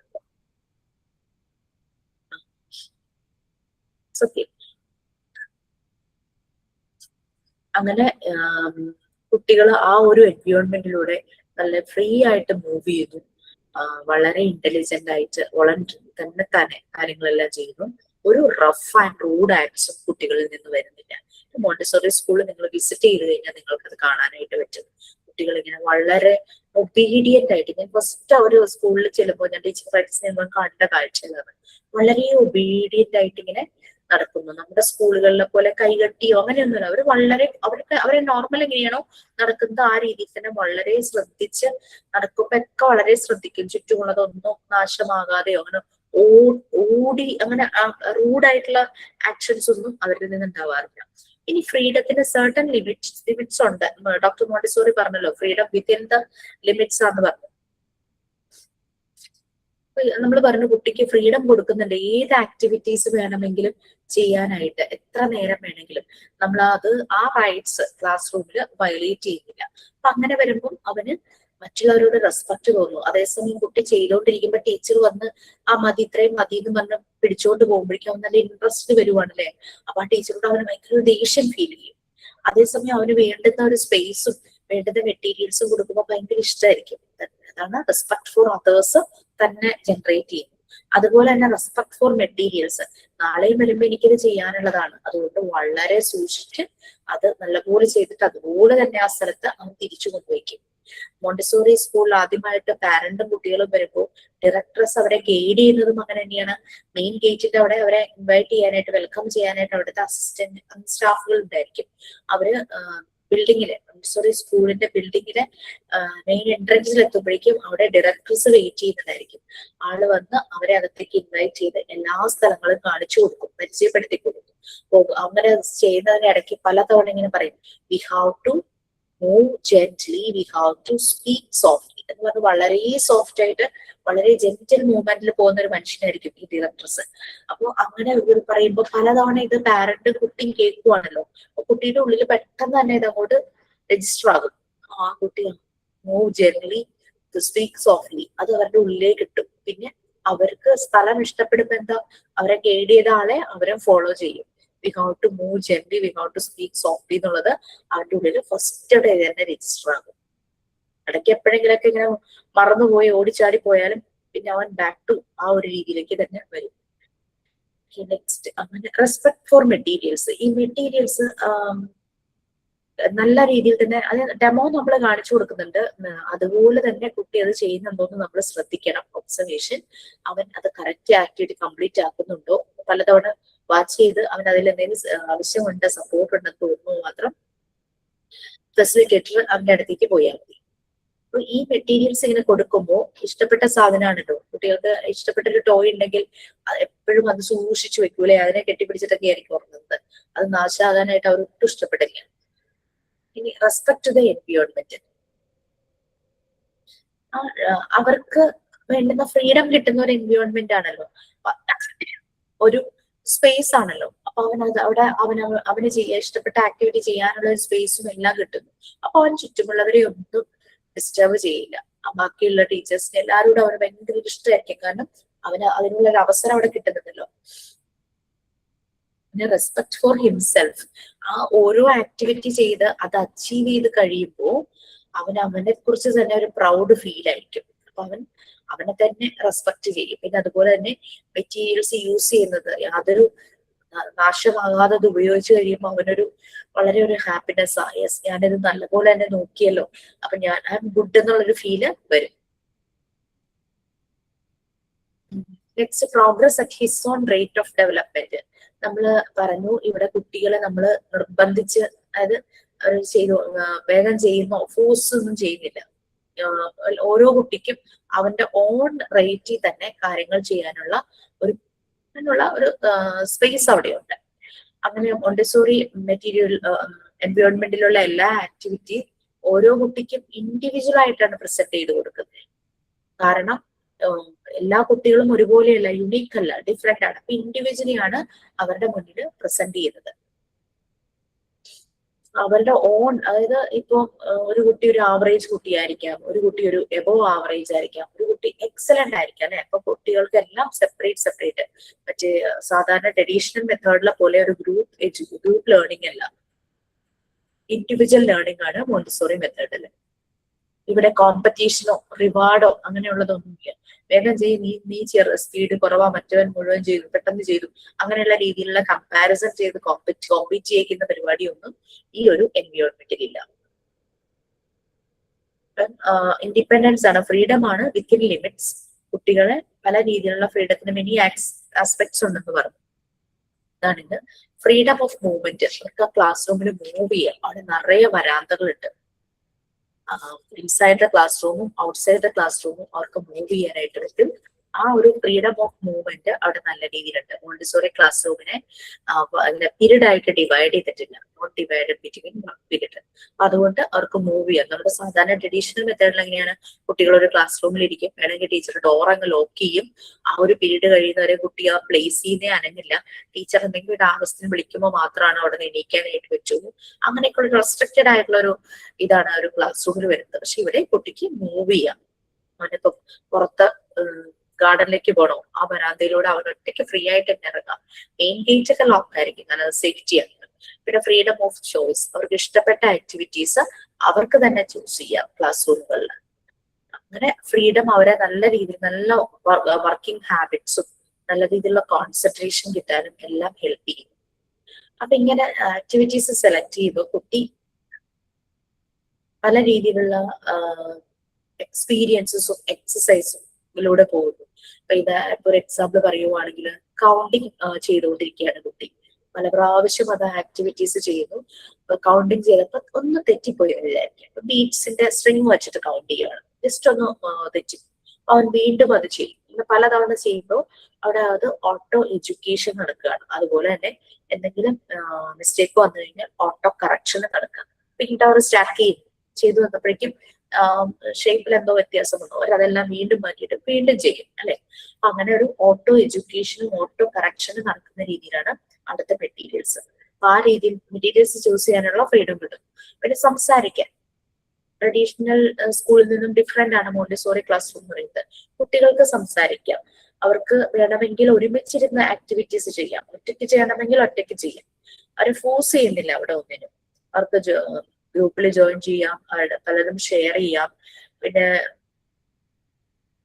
ഒരു റെഡി അല്ല, ഇൻട്രസ്റ്റ് അല്ലെങ്കിൽ അങ്ങനെ ചെയ്യണമെന്നില്ല. പക്ഷെ സാധാരണ ട്രഡീഷണൽ ക്ലാസ് റൂമിൽ എങ്ങനെയാ ചെയ്യുന്നത്, ടീച്ചറാണ് അവിടെ തീരുമാനിക്കുന്നത് എങ്ങനെ ചെയ്യണം, എന്ത് ചെയ്യണം. കുട്ടിയുടെ ഇൻട്രസ്റ്റ് വലിയ ഇമ്പോർട്ടൻസ് പ്രയോറിറ്റൈസ് ചെയ്യാതെ ഒരു ടീച്ചറാണ് പലപ്പോഴും പല കാര്യങ്ങളും തീരുമാനിക്കാറ്. ടീച്ചേഴ്സ് അല്ലേ. ഇപ്പം മാറ്റങ്ങളൊക്കെ വരുന്നുണ്ട്, ഇവിടെ കോമ്പറ്റീഷൻ ഇല്ല. പിന്നെ അവരിൽ തന്നെ നാച്ചുറൽ ആയിട്ട് പല കാര്യങ്ങളും ഡെവലപ്പ് ചെയ്ത് വരും, വേറെ ഒരാളെ ഹെൽപ്പ് ചെയ്യുന്നതിനും.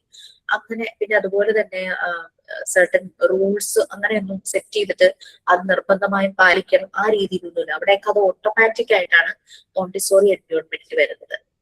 മറ്റുള്ളവരെ ഇന്ററപ്റ്റ് ചെയ്യുന്ന രീതിയിലുള്ള ആക്ഷൻസ് ഒന്നും വരുന്നില്ല. ട്രഡീഷണൽ ക്ലാസ് റൂമിൽ നിന്ന് ഡിഫറെന്റ് ആയിട്ടാണ് മോണ്ടിസോറി മെത്തേഡ് അപ്രോച്ച് വരുന്നത്. ഇതാണ് അതിന്റെ ഒരു പ്രത്യേകത എന്ന് പറയുന്നത്. Next freedom to grow. അവര് ഫ്രീ ടു ഗ്രോ, അവർക്ക് അവരുടെ ഡെവലപ്മെന്റിലേക്ക് പോകാനായിട്ട് അവർക്ക് തടസ്സങ്ങളൊന്നുമില്ല. അവരുടെ ഓൺ എബിലിറ്റീസും പൊട്ടൻഷ്യലും വെച്ചിട്ട് ആ ഒരു പ്രിപ്പയർഡ് എൻവയോൺമെന്റിൽ അവര് ഡെവലപ്പ് ചെയ്തു പോകും. ഈ മെറ്റീരിയൽസ് എല്ലാം ഈ ഡെവലപ്മെന്റിന് ഹെൽപ്പ് ചെയ്യുന്ന രീതിയിലുള്ളതാണ്. കുട്ടിയുടെ പേഴ്സണാലിറ്റി ബിൽഡ് ചെയ്യുന്നതിലും ആ സെൽഫ് ബിൽഡ് ചെയ്യുന്നതിലും എല്ലാം ആണ് ഈ മെറ്റീരിയൽസ് വളരെയധികം ഹെൽപ്പ് ചെയ്യും. പിന്നെ കുട്ടികളുടെ റൈറ്റ്സ് ആണ് to love and to be loved അല്ലെ. സ്നേഹിക്കാനും സ്നേഹിക്കപ്പെടാനും പെടാക എന്നുള്ളത് അൺകണ്ടീഷണലി, നിബന്ധനകളൊന്നുമില്ലാതെ കുട്ടികളുടെ മാത്രമല്ല എല്ലാ മനുഷ്യരുടെയും ഒരു റൈറ്റ് തന്നെയാണിത്. എല്ലാ മനുഷ്യരും അത് ആഗ്രഹിക്കുന്നതാണ്. കുട്ടികളെ തീർച്ചയായിട്ടും ആഗ്രഹിക്കും ആ ഒരു കെയർ ഒക്കെ. അപ്പൊ അങ്ങനെ അവര് ഒരു ഉപാധികളും ഇല്ലാതെ വളരെ അബണ്ടൻസ് ലവ് അവർക്ക് കിട്ടുമ്പോൾ അവർക്ക് വളരെയധികം സന്തോഷം തോന്നും. വാല്യൂഡും റെസ്പെക്റ്റഡും ആയിരിക്കും. കുട്ടികൾ മാത്രമല്ല, എന്റെ അഭിപ്രായം, നമ്മളൊരാള് ഒരു കരുതൽ കാണിക്കുന്നു, നമ്മളോട് സ്നേഹം കാണിക്കുന്നു വരുമ്പോൾ നമുക്ക് മനസ്സിലായി yes I M something for that person, നമുക്കൊരു ഫീൽ വരില്ലേ. യെസ്, ആ ഒരു ലവ് നമ്മൾ വാല്യൂഡ് ആണ്, നമ്മൾ റെസ്പെക്റ്റഡ് ആണ് എന്നുള്ളൊരു ഫീലൊക്കെ കിട്ടും. അങ്ങനെ അവർ പരസ്പരം അവരെ സ്നേഹിക്കുമ്പോ എന്താ, അവര് തിരിച്ചും അതുപോലെ തന്നെ സ്നേഹിക്കാനായിട്ടുള്ളത്. ഇനി ഫ്രീഡം ഫ്രം ഡേഞ്ചർ. അപ്പൊ ഒരു കുട്ടിക്ക് ഡേഞ്ചർ ആണെങ്കിൽ പോലും അവിടെ വളരാനുള്ള ഒരു റൈറ്റ് ഉണ്ട്.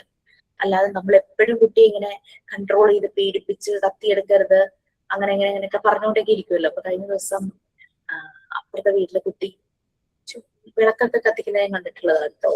7ാം ക്ലാസ്സിലോ 8 പഠിക്കുന്നത്. തീപ്പെട്ടി എടുത്തപ്പോഴേക്കും അവർ ഭയങ്കരമായിട്ട് എന്നെ മുത്തശ്ശി ഷൗട്ട് ചെയ്തു, അയ്യോ തീപ്പെട്ടി എടുക്കല്ല, അപകടമാണ് അപകടമാണ്. മേ ബി ഉരയ്ക്കുമ്പോൾ ഡ്രസ്സിലാകാം എന്നുള്ളതായിരിക്കാം, പക്ഷെ അരുതെന്ന് പറയുമ്പോൾ ചെയ്യുന്ന ഒരു കുട്ടി അത്. അപ്പൊ നമ്മൾ ആ കുട്ടി അങ്ങനെ ഡീൽ ചെയ്താൽ പറ്റില്ല. അപ്പോ അങ്ങനെ ഞാനതവിടെ ഇരുന്ന് ഇങ്ങനെ കേൾക്കുമായിരുന്നു. അപ്പൊ എല്ലാം ഇങ്ങനെ ഡേഞ്ചറാണ്, അപകടമാണെന്ന് ഇങ്ങനെ പറയുമ്പോഴേക്കും ഈ കുട്ടികൾക്ക് ഇത് ചെയ്യാനുള്ള ടെൻഡൻസി വളരെ കൂടും. ചില കുട്ടികൾക്ക്, ചിലര് പേടിച്ച് മാറി നിൽക്കുമായിരിക്കും. എന്ന് പറഞ്ഞു കുട്ടികൾ യുണീക്കാണ്, അവരുടെ സ്വഭാവം വ്യത്യാസമാണ്, ഡിഫറെന്റ് ആണ്, വളരെയധികം ഇൻഡിവിജ്വൽ ഡിഫറൻസസ് ഉണ്ട്. ചില കുട്ടികൾക്ക് എന്നാ അത് നോക്കണമല്ലോ ആ ഒരു തോട്ടുള്ള കുട്ടികളും ഉണ്ടായിരിക്കും. ചില കുട്ടികൾ അയ്യോ അങ്ങോട്ടില്ല ആ ഒരു പേടിയുള്ളവരുണ്ടായിരിക്കും. അങ്ങനെയല്ല നമ്മൾ വളർത്തണ്ടേ, നമ്മളിത് കാണിച്ചു കൊടുക്കണം. ഇങ്ങനെയാണ്, ഇതുകൊണ്ട് ഇങ്ങനെയൊക്കെ പ്രശ്നങ്ങൾ ഉണ്ടാകും, ഉപയോഗിക്കുമ്പോൾ ശ്രദ്ധിക്കണം, നമ്മുടെ ഡ്രസ്സിന്റെ അടുത്ത് ആവരുത്, അങ്ങനെയുള്ള രീതിയിലൊക്കെ കുട്ടിക്ക് പറഞ്ഞു കൊടുക്കാം. അപ്പൊ സേഫ്റ്റി എന്ന് പറയുന്നത് അവര് ത്രൂ പ്രാക്ടിക്കൽ ലൈഫിലൂടെ ചെയ്ത് ആ സേഫ്റ്റി അവരിൽ സ്ട്രെങ്തൻ ആകണം. എന്ന് പറഞ്ഞു മോണ്ടിസോറി എൻവയോൺമെന്റില് ജ്യൂസ് ഉണ്ടാക്കാനുള്ള ഓപ്ഷൻസും ഓവനില് കുക്കീസ് ഉണ്ടാക്കാനുള്ള ഓപ്ഷൻസും ഒക്കെ ഉണ്ട്. പിന്നെ അതുപോലെ തന്നെ ഫ്രൂട്ട്സ് കട്ട് ചെയ്യാനും വെജിറ്റബിൾസ് കട്ട് ചെയ്യാനും വെജിറ്റബിൾ സാലഡ് ഉണ്ടാക്കുക, അങ്ങനെയുള്ള ആക്ടിവിറ്റീസ് എല്ലാ കുട്ടികളെ ചെയ്യിക്കുന്ന ഒരു സ്ഥലമാണ് മോണ്ടിസോറി എൻവയോൺമെന്റ്. അപ്പൊ ഈ കത്തി കുറച്ച് ഇപ്പൊ നമുക്കറിയാം, ഇപ്പൊ നമ്മള് മുറിക്കുമ്പോൾ കൈ മുറിയാറുണ്ട്. കുട്ടിയുടെ കൈ വളരെ സോഫ്റ്റ് ആണ്, ശ്രദ്ധിക്കണം എന്നുള്ളത് തന്നെയാണ്. പക്ഷെ അതിനുള്ള പ്രൊട്ടക്ഷൻ കൊടുത്തിട്ട് നമുക്ക് ചെയ്യാം. പിന്നെ നമ്മൾ ശരിയായ രീതിയിൽ അവരെ ഗൈഡ് ചെയ്ത് കഴിഞ്ഞാൽ അവര് വളരെയധികം ശ്രദ്ധിക്കും. അവർ നമ്മളെക്കാൾ ശ്രദ്ധയുള്ളവരാണ്, അവർ വളരെ ശ്രദ്ധിച്ചേ കാര്യങ്ങൾ ചെയ്യുള്ളൂ. പിന്നെ അവിടെ ഗ്ലാസിന്റെ പാത്രങ്ങളും എല്ലാം ഉണ്ട്. ഇതെല്ലാം ക്യാരി ചെയ്യുമ്പോൾ നമ്മൾ റെസ്ട്രിക്ട് ചെയ്യാതെ അതെങ്ങനെ ചെയ്യണമെന്ന് അവർക്ക് പ്രോപ്പർ ഗൈഡൻസ് കൊടുത്താൽ മതി, അവരത് വളരെ ഭംഗിയായിട്ട് ചെയ്യും. അതുകൊണ്ട് ഇവരുടെ ഇങ്ങനെയുള്ള സേഫ്റ്റി ഒക്കെ സ്ട്രെങ്തൻ ചെയ്യണമെങ്കിൽ ആക്ടിവിറ്റീസ് അവർ ചെയ്യണം പ്രാക്ടിക്കൽ ലൈഫ് ഏരിയയില്, എന്നാൽ മാത്രമാണ് സ്ട്രെങ്തൻ ചെയ്യുള്ളൂ. അപ്പൊ ഒരു ടീച്ചർ വന്നിട്ട് അവരെ ഒബ്സർവ് ചെയ്യണം. കാരണം അങ്ങനെ ഒരു ഡേഞ്ചർ സോണിൽ വിട്ടിട്ട് നമ്മൾ തോന്നിയ വഴി പോവുമല്ല, നമ്മൾ വളരെ ശ്രദ്ധിച്ച് അവരെ ഒബ്സർവ് ചെയ്യണം. അങ്ങനെ എപ്പോഴാണോ അവർക്ക് അവരെ ഒരു സപ്പോർട്ട് വേണ്ടി വരുന്നത്, എന്തെങ്കിലും ഒരു ഡാമേജ് കുട്ടിക്ക് വരുന്ന രീതിയിൽ, അത് ഫിസിക്കൽ മാത്രമല്ല, ഇമോഷണൽ, സ്പിരിച്വൽ, ആ രീതി അതായത് അവരെ മാനസികമായിട്ടും വൈകാരികപരമായിട്ടും ഒക്കെ അവരെ ത്രട്ടൻ ചെയ്യുന്ന എന്തെങ്കിലും ഉണ്ടെങ്കിൽ പോലും നമ്മൾ അത് വളരെയധികം ശ്രദ്ധിച്ചു നോക്കണം. കുട്ടികൾ തമ്മിൽ അങ്ങോട്ടും ഇങ്ങോട്ടും വഴക്കുണ്ടാക്കാറുണ്ടല്ലേ. നമുക്ക് മോണ്ടിസോറി സ്കൂളിലാന്ന് പറഞ്ഞ കുട്ടികളെല്ലാരും അങ്ങനെ തുടക്കത്തിലേ അങ്ങ് നോർമലൈസ്ഡ് അല്ല, ഒരു സമയമെടുത്തിട്ടാണ് നോർമലൈസ്ഡ് ആകുന്നത്. പല രീതിയിലുള്ള കുറുമ്പും കാര്യങ്ങളെല്ലാം അവരുടെ ഉള്ളിൽ ഉണ്ടാകും. ഉപദ്രവിക്കുന്ന കുട്ടികൾ ഉണ്ടായിരിക്കും, അങ്ങനെ കുറച്ച് വയലന്റ് നേച്ചറൊക്കെ ഉള്ള കുട്ടികൾ ഉണ്ടായിരിക്കും. അതൊക്കെ മാറി വരണം, അത് ത്രൂ ഈ ആക്ടിവിറ്റീസിലൂടെയാണ്. അപ്പൊ അത് ശ്രദ്ധിക്കണം, ഒരു കുട്ടി മറ്റു കുട്ടിയെ ഉപദ്രവിക്കുന്നുണ്ടോ എന്നുള്ളത് ശ്രദ്ധിക്കണം. പക്ഷെ അത് ത്രൂ ആക്ടിവിറ്റീസിലൂടെയാണ് അവർ മാറി വരുള്ളൂ. പിന്നെ കോമ്പറ്റീഷൻസ് ഒന്നുമില്ല, റിവാർഡ്സും പണിഷ്മെന്റ്സും അങ്ങനത്തെ കാര്യങ്ങളൊന്നുമില്ല. കാരണം എനിക്ക് ഓർമ്മ ഇത് പറയാൻ കാരണം കുട്ടികൾ അതിനെപ്പറ്റി കൂടുതൽ ശ്രദ്ധിക്കുന്നില്ല. നമ്മൾ പുഷ് ചെയ്യുമ്പോഴാണ് അവര് ഫസ്റ്റ് പ്രൈസ് വേണം അങ്ങനെയുള്ള രീതിയിൽ പോകുന്നത്. ഇത് മോൻ സ്കൂളിലെ എല്ലാ പ്രോഗ്രാമിലും ചേരുമായിരുന്നു കേട്ടോ, സ്പോർട്സ്. അങ്ങനെ പ്രൈസ് ഒന്നും കിട്ടാറൊന്നുമില്ല, പക്ഷെ അവൻ എന്നാലും എല്ലാ വർഷവും ചെന്ന് എല്ലാത്തിലും അങ്ങ് പങ്കെടുക്കുമായിരുന്നു, ചെറിയ ക്ലാസ് തുടങ്ങിയിട്ട്. അപ്പൊ ഈ പിന്നെ സ്കോളർഷിപ്പുകളിലൊക്കെ പങ്കെടുക്കും, അതിനൊക്കെ ആൾക്ക് ക്യാഷ് അവാർഡും അങ്ങനത്തെ കാര്യങ്ങളൊക്കെ കിട്ടാറുണ്ട്. ഈ മെഡല് കിട്ടുമല്ലോ, അവന് ഭയങ്കര അസ്വസ്ഥതയായി ഈ സാധനം ഇങ്ങനെ കഴുത്തിലിടുന്നത്. എത്രയും പെട്ടെന്ന് അത് ഊരി മാറ്റുക എന്നുള്ളതായിരുന്നു ആ കുട്ടിക്ക് ആ സമയത്തുള്ളത്. കുട്ടികൾക്ക് അങ്ങനെയാണ്, അവർക്ക് അതൊന്നും അത്ര ഇതില്ല. പക്ഷെ പാരന്റ് പ്രഷർ, ടീച്ചർ പ്രഷർ ഒക്കെ വരുമ്പോഴാണ് ഞാനത് വാങ്ങിച്ചില്ലെങ്കിൽ എന്റെ അമ്മ ദേഷ്യപ്പെടും, അല്ലെങ്കിൽ എന്റെ അമ്മയ്ക്ക് എന്നോട് സ്നേഹം കുറയും, അല്ലെങ്കിൽ ടീച്ചർ എന്നോട് ദേഷ്യപ്പെടും, ടീച്ചർ എന്നെ ഒഴിവാക്കും. അങ്ങനെയൊക്കെ വരുമ്പോഴാണ് കുട്ടികൾ വല്ലാണ്ട് പ്രഷറൈസ്ഡ് വരുമ്പോഴാണ്. അതൊന്നും ഹെൽത്തി കോമ്പറ്റീഷൻ അല്ല. പിന്നെ നമുക്ക് അപ്രൈസൽ ചെയ്യാം, അവർക്കൊരു സ്റ്റാർ വരച്ചു കൊടുക്കുമ്പോൾ അവർക്ക് കിട്ടുന്ന സന്തോഷം, അതൊക്കെ നമുക്ക് ചെയ്യാം. അതൊന്നും ഒരു മോശപ്പെട്ട കാര്യമല്ലല്ലോ, അത് അവരെ ഒന്ന് അപ്രൈസൽ ചെയ്യുന്നു അല്ലാതെ. പക്ഷെ എപ്പോഴും നിങ്ങൾ ചിന്തിക്കേണ്ടത് എന്താണെന്ന് വെച്ചാൽ, നമ്മൾ ഡീൽ ചെയ്യുന്നത് കൊച്ചു കുട്ടികളെ വളരെ സെൻസിറ്റീവ് ആണ്. അപ്പൊ അവര് ഒരു കുട്ടിയെ നമ്മൾ അപ്രീഷിയേറ്റ് ചെയ്യുമ്പോൾ മേക്ക് ഷുവർ ദാറ്റ് മറ്റുള്ളവർക്ക് അത് വേദന ഉണ്ടാക്കരുത്. അത് വീട്ടില് മക്കളുണ്ടെങ്കിലും അങ്ങനെയല്ലേ, എല്ലാ കുട്ടികളെയും ഒരുപോലെ കാണണമെന്ന് പറയില്ലേ. നമ്മളൊരു കുട്ടിയെ ഭയങ്കരമായിട്ട് അപ്രീഷിയേറ്റ് ചെയ്യുമ്പോൾ അത് വേറൊരു കുട്ടിക്ക് വേദന ഉണ്ടാക്കുന്ന രീതിയിൽ ആകരുതെന്ന് മാത്രം. ആ രീതിയിൽ വേണം നമ്മളത് ഡീൽ ചെയ്യാനായിട്ട്. ഒരിക്കലും അഡൽട്സിന്റെ പോയിന്റ് ഓഫ് വ്യൂവിൽ നിന്നുകൊണ്ട് ഒരു കുട്ടിയുടെ അച്ചീവ്മെന്റ്സ് അസസ് ചെയ്യരുത്. ഇപ്പോ കുട്ടി വളരെ ഹാപ്പി ആയിട്ട് 100-ല് 95 മാർക്ക് വാങ്ങിച്ചു വരുവാണ്, നമുക്ക് സന്തോഷമാവെന്നും പറഞ്ഞിട്ട് കൊണ്ട് കാണിക്കുമ്പോൾ ചില പാരന്റ്സ് ചോദിക്കില്ലേ, ബാക്കി 5 കുട്ടികൾ എവിടെ പോയി? കഴിഞ്ഞ പ്രാവശ്യം അവന് 85 ആയിരിക്കും ഉണ്ടായിരുന്നത്, അതിൽ നിന്നായിരിക്കും അവൻ 95 വാങ്ങിയത്. അത് അവരെ കൊടുക്കുന്നില്ല.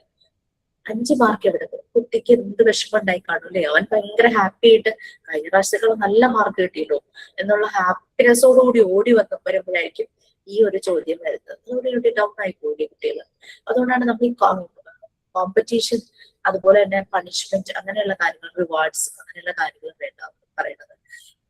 വലിയ കുട്ടികളാണെങ്കിലും റിവാർഡ്സ് കൊടുക്കുമ്പോൾ ശ്രദ്ധിച്ചൊക്കെ കൊടുക്കണം എന്ന് പറയുന്നത്. ചിലര് 10th പാസ്സായി കഴിഞ്ഞാൽ ഞാൻ നല്ല സ്മാർട്ട് ഫോൺ വാങ്ങിച്ചു പറയും. എത്ര ആത്മഹത്യാപരമായ ഒരു തീരുമാനമാണത്.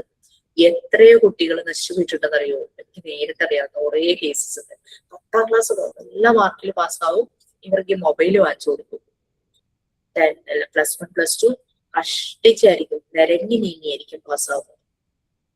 നമുക്ക് മാർക്ക് ഒരു ക്രൈറ്റീരിയ തന്നെയാണ് അല്ലെ?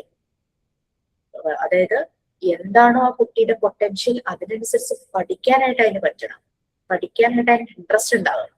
അല്ലാതെ എല്ലാവർക്കും 100 മാർക്ക് എന്നുള്ളതല്ല. ആ കുട്ടിയുടെ പൊട്ടൻഷ്യൽ എന്താണോ അതിനനുസരിച്ച് കുട്ടിക്ക് പഠിക്കാനായിട്ട് പറ്റണം. അപ്പൊ ആ രീതിയിൽ നമ്മൾ ഇവിടെ കോമ്പറ്റീഷൻസ് അങ്ങനെയുള്ള കാര്യങ്ങളിൽ നിന്ന് ഒഴിവാക്കി കൊണ്ടുവരണം.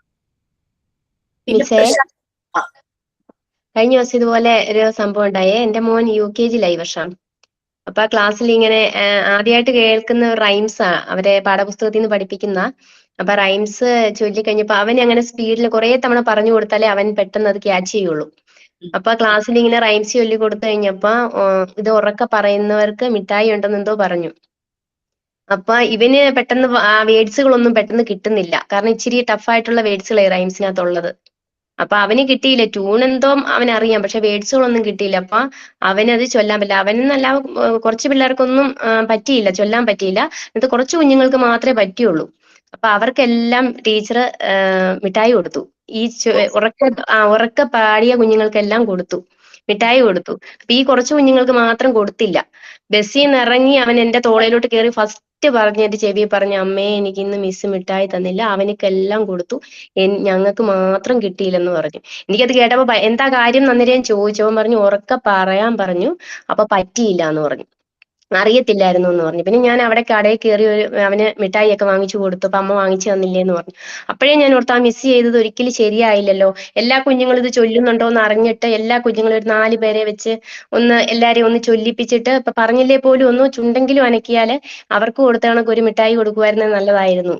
ആ മിസ് ചെയ്തത് ശരിയായില്ലെന്ന് എനിക്ക് അന്നേരം തോന്നി.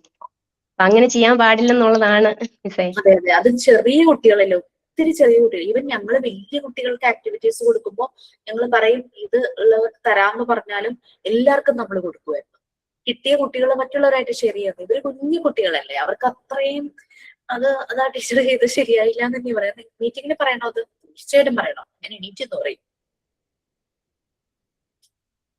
ഓക്കെ, അപ്പൊ അതാണ് നമ്മള് ഞാൻ പറഞ്ഞത്, നമ്മളൊരു അപ്രൈസൽ ചെയ്യുമ്പോ അല്ലെങ്കിൽ റിവാർഡ് കൊടുക്കുമ്പോ നമ്മള് മറ്റു കുട്ടികൾക്ക് വേദന ഉണ്ടാകരുത്. കാരണം ആ കുഞ്ഞു മനസ്സൊക്കെ വേദനിക്കാന്ന് പറഞ്ഞു കഴിഞ്ഞാൽ അവർക്കത് മാറില്ല. ആ പെയിൻ ഭയങ്കര ഒരു വിഷമായിരിക്കും ആ കുട്ടികൾക്ക്. അങ്ങനെയാണ് ഈ പലരും ഈ പാരന്റ്സ് കേട്ടിട്ടില്ലേ, ഒരു ഡൽഹിയിൽ നടന്ന ഒരു സംഭവമാണ്. അതൊരു സീരീസ് അല്ല, ഒരു ചെറിയൊരു ഷോർട്ട് ഫിലിം പോലെയോ എന്തോ ഞാൻ കണ്ടിരുന്നു. അതായത് ഒരു കുട്ടി എല്ലാ ക്ലാസ്സിലും ടോപ്പാണ്, ഒരു പെൺകുട്ടിയാണ്, എല്ലാ ക്ലാസ്സിലും ടോപ്പാണ്. പാരന്റ്സും പ്രഷർ ചെയ്തുകൊണ്ടിരിക്കും, ടോപ്പ് ആകാനായിട്ട് പ്രഷർ ചെയ്തുകൊണ്ടിരിക്കും, മറ്റു കുട്ടികളുമായിട്ട് കമ്പയർ ചെയ്യും. അങ്ങനെ ഇതിന്റെ അച്ഛൻ എന്തോ ട്രാൻസ്ഫർ ആവുമോ അങ്ങനെ ചെയ്ത് ഒരു പുതിയ സ്കൂളിലേക്ക് വരുക. ഇത് പഠിച്ചിരുന്ന സ്കൂളിൽ ഇത് തന്നെയായിരുന്നു ടോപ്പ്. പുതിയ സ്കൂളിൽ വന്നു, ക്ലാസ്സിൽ വേറൊരു കുട്ടിയായിട്ട് നല്ല കൂട്ടായി. പക്ഷെ ആ കുട്ടിയാണ് അതുവരെ സ്കൂളിൽ ഫസ്റ്റ്, വളരെ കൂട്ടായി. അത് എക്സാം വന്നപ്പോഴേക്കും നമ്മുടെ ഈ ട്രാൻസ്ഫർ ആയിട്ട് വന്ന ഈ കുട്ടി സെക്കൻഡ് ആയി, മറ്റേ കുട്ടി ഫസ്റ്റ്. ആ ഒരു രീതിയിൽ ഇങ്ങനെ വന്നപ്പോഴേക്കും വീട്ടിൽ വന്നപ്പോ അമ്മയുടെ നല്ല വഴക്ക് കേട്ടു. അപ്പൊ ഇങ്ങനെ ബോർഡ് എക്സാം വരുവാണ്, 12th ബോർഡ് എക്സാം വരിക. അവൾക്കൊക്കെ ഭയങ്കര ടെൻഷൻ, കാരണം അവൾ എങ്ങാനും എന്നേക്കാൾ കൂടുതൽ മാർക്ക് വാങ്ങും അങ്ങനെയുള്ള ടെൻഷൻ. അങ്ങനെ ടോയ്ലറ്റിൽ കൊണ്ടുപോയി കത്തി വെച്ച് സ്റ്റാബ് ചെയ്ത് മറ്റേ കുട്ടിയെ കൊല്ലുവാണ്. അത് നടന്ന സംഭവമാണ് ഡൽഹിയിൽ. അവിടെ പാരന്റ് പ്രഷർ തന്നെയായിരുന്നു അവിടുത്തെ പ്രശ്നം. അപ്പൊ അത്രയും വളരെ അടുത്തൊരു ഫ്രണ്ട് ക്ലാസ്സിൽ ആദ്യമായിട്ട് വന്നപ്പോ കൂട്ടായ ആ കുട്ടിയെ ഇവള് കത്തി വെച്ച് കുത്തി കൊന്നു. ഇവളുടെ മാനസിക നില തെറ്റുമൊക്കെ ചെയ്തു. അങ്ങനെ സംഭവിച്ചു. അപ്പൊ അതാണ് നമ്മൾ ഈ കോമ്പറ്റീഷൻ അങ്ങനെയൊക്കെ കാര്യങ്ങളൊന്നും ചെയ്യുന്നത്. അപ്പൊ കഴിഞ്ഞ ദിവസം മോനിങ്ങനെ മാർക്ക് വന്നപ്പോ ഇതൊന്ന് 20ൽ 14 മാർക്ക്. അതിന് യൂണിറ്റ് ടെസ്റ്റ് ആണ് കേട്ടോ. അതിന് മുമ്പ് കുറെ പ്രാവശ്യം ഇതേ റേഞ്ചിൽ മാർക്ക് വരിക. അപ്പൊ ഇവന്റെ പൊട്ടൻഷ്യൽ എനിക്കറിയാം. അപ്പൊ ഒരു 5 തവണ ഈ മാർക്ക് ഇങ്ങനെ കുറഞ്ഞു വന്നപ്പോ ഞാൻ ഇത് എന്ത് പറ്റിയെന്ന് ചോദിച്ചു. മോൾ എന്നോട് ചോദിച്ചു, അതിങ്ങനെ അമ്മ അങ്ങനെ ചോദിച്ചത് 20-ൽ 14 മാർക്ക് കിട്ടിയെന്ന് വെച്ചാൽ എന്താ കുഴപ്പം? ഞാൻ പറഞ്ഞു 20-ൽ 14 മാർക്ക് കിട്ടിയതിലല്ല എന്താ കുഴപ്പം, അവന്റെ പൊട്ടൻഷ്യൽ എനിക്കറിയാം. കണ്ടിന്യൂസ് ഈ സെയിം പേപ്പറിന് ഇതേ റേഞ്ചിൽ മാർക്ക് വന്നപ്പോഴാണ് ഞാൻ അങ്ങനെ ചോദിച്ചിരുന്നത്. That is different. നമുക്ക് നമ്മുടെ കുട്ടിയുടെ പൊട്ടൻഷ്യൽ അറിയാമെങ്കിൽ ഇവര് ചുമ്മാ എന്താ പറയുക സീരിയസ് ഇല്ലാതെ പോയി പരീക്ഷ എഴുതുമ്പോഴാണ് ഇങ്ങനെ പറ്റുന്നത്. അപ്പൊ ഇങ്ങനെ വന്നപ്പോ 6 തവണ വന്നപ്പോഴാണ് ഞാൻ ചോദിച്ചത്. 6 പ്രാവശ്യം ഒരേപോലെ മാർക്ക് കുറഞ്ഞപ്പോഴാണ് ഞാൻ ചോദിച്ചത് എന്ത് പറ്റിയതാന്ന് ചോദിച്ചത്. ഫസ്റ്റ് ടൈമിൽ മാർക്ക് കുറഞ്ഞപ്പോ ഓക്കെ എന്ന് പറഞ്ഞു. 2ാമത്തെ പ്രാവശ്യം, 3ാമത്തെ പ്രാവശ്യം, 4ാമത്, 5ാമത് കഴിഞ്ഞപ്പോ 6ാമത്തെ തവണയായപ്പോ ഞാൻ ചോദിച്ചത് ഇത് എന്തുകൊണ്ടാണ് ഈ സബ്ജക്റ്റിന് ഇങ്ങനെ മാർക്ക് കുറയുന്നത്? നമ്മുടെ സപ്പോർട്ട് എവിടെയാണ് ആവശ്യം എന്നുള്ളത് അറിയാൻ വേണ്ടിയിട്ടാണ്. അപ്പൊ അത് കേട്ടപ്പോ മോള് വിചാരിച്ചു മാർക്ക് കുറഞ്ഞതിനാണ് ഞാൻ അങ്ങനെ പറഞ്ഞത്. മാർക്ക് കുറഞ്ഞതിന്റെ ഉദ്ദേശമല്ല പറഞ്ഞേ, ഇവന്റെ പൊട്ടൻഷ്യൽ എനിക്കറിയാം. ഈ കുട്ടിയുടെ പൊട്ടൻഷ്യൽ അനുസരിച്ച് ഈ മാർക്കല്ല ഇവന് കിട്ടുന്നത്. അപ്പൊ അതുകൊണ്ട് അത് കണ്ടിന്യൂസ് ഒരേ പാറ്റേണിൽ വന്നപ്പോ ഉഴപ്പിയത് കൊണ്ടാന്ന് എനിക്ക് മനസ്സിലായി. അതുകൊണ്ടാണ് ഞാൻ ചോദിച്ചതെന്ന് പറഞ്ഞു.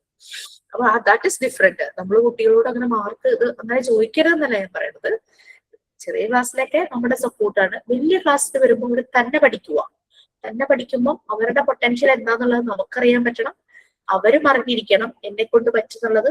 അതിനനുസരിച്ച് അവര് പെർഫോം ചെയ്യുന്നില്ലെങ്കിൽ അവർ ഉഴപ്പുന്നത് തന്നെയാണ്. അല്ലെങ്കിൽ സംതിങ് അവരെ ഡിസ്റ്റർബ് ചെയ്ത് എന്തോ ഉണ്ട്, അതുകൊണ്ടാണ് അവർക്കത് പഠിച്ചെഴുതാൻ പറ്റാതെ. അത് കണ്ടുപിടിക്കണമല്ലോ നമ്മൾ.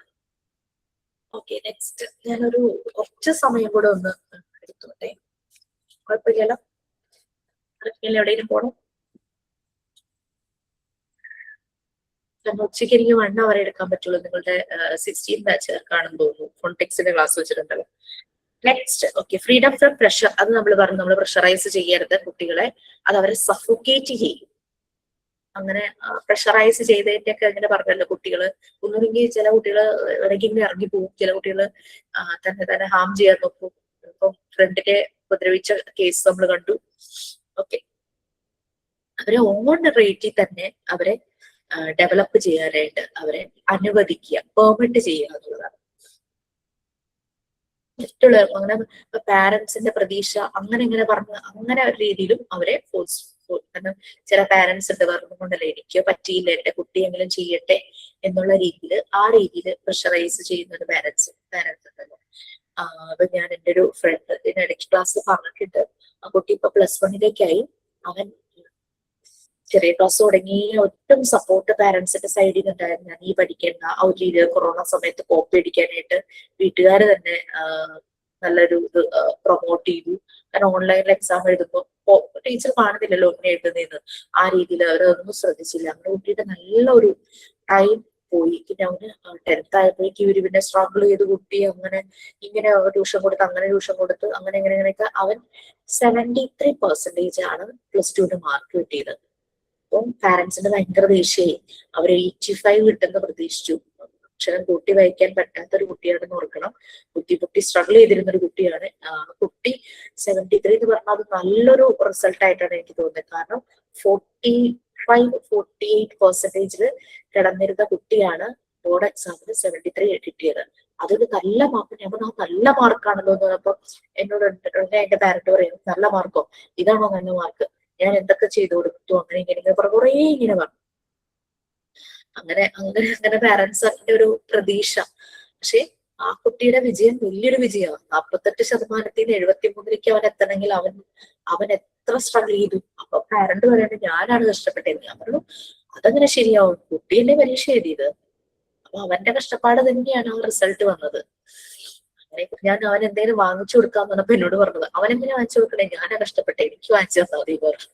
ഞാൻ പറഞ്ഞു അതെന്തിനാ നിങ്ങൾക്ക് വാങ്ങിച്ചു തരണേന്ന് ഞാൻ ചോദിച്ചു.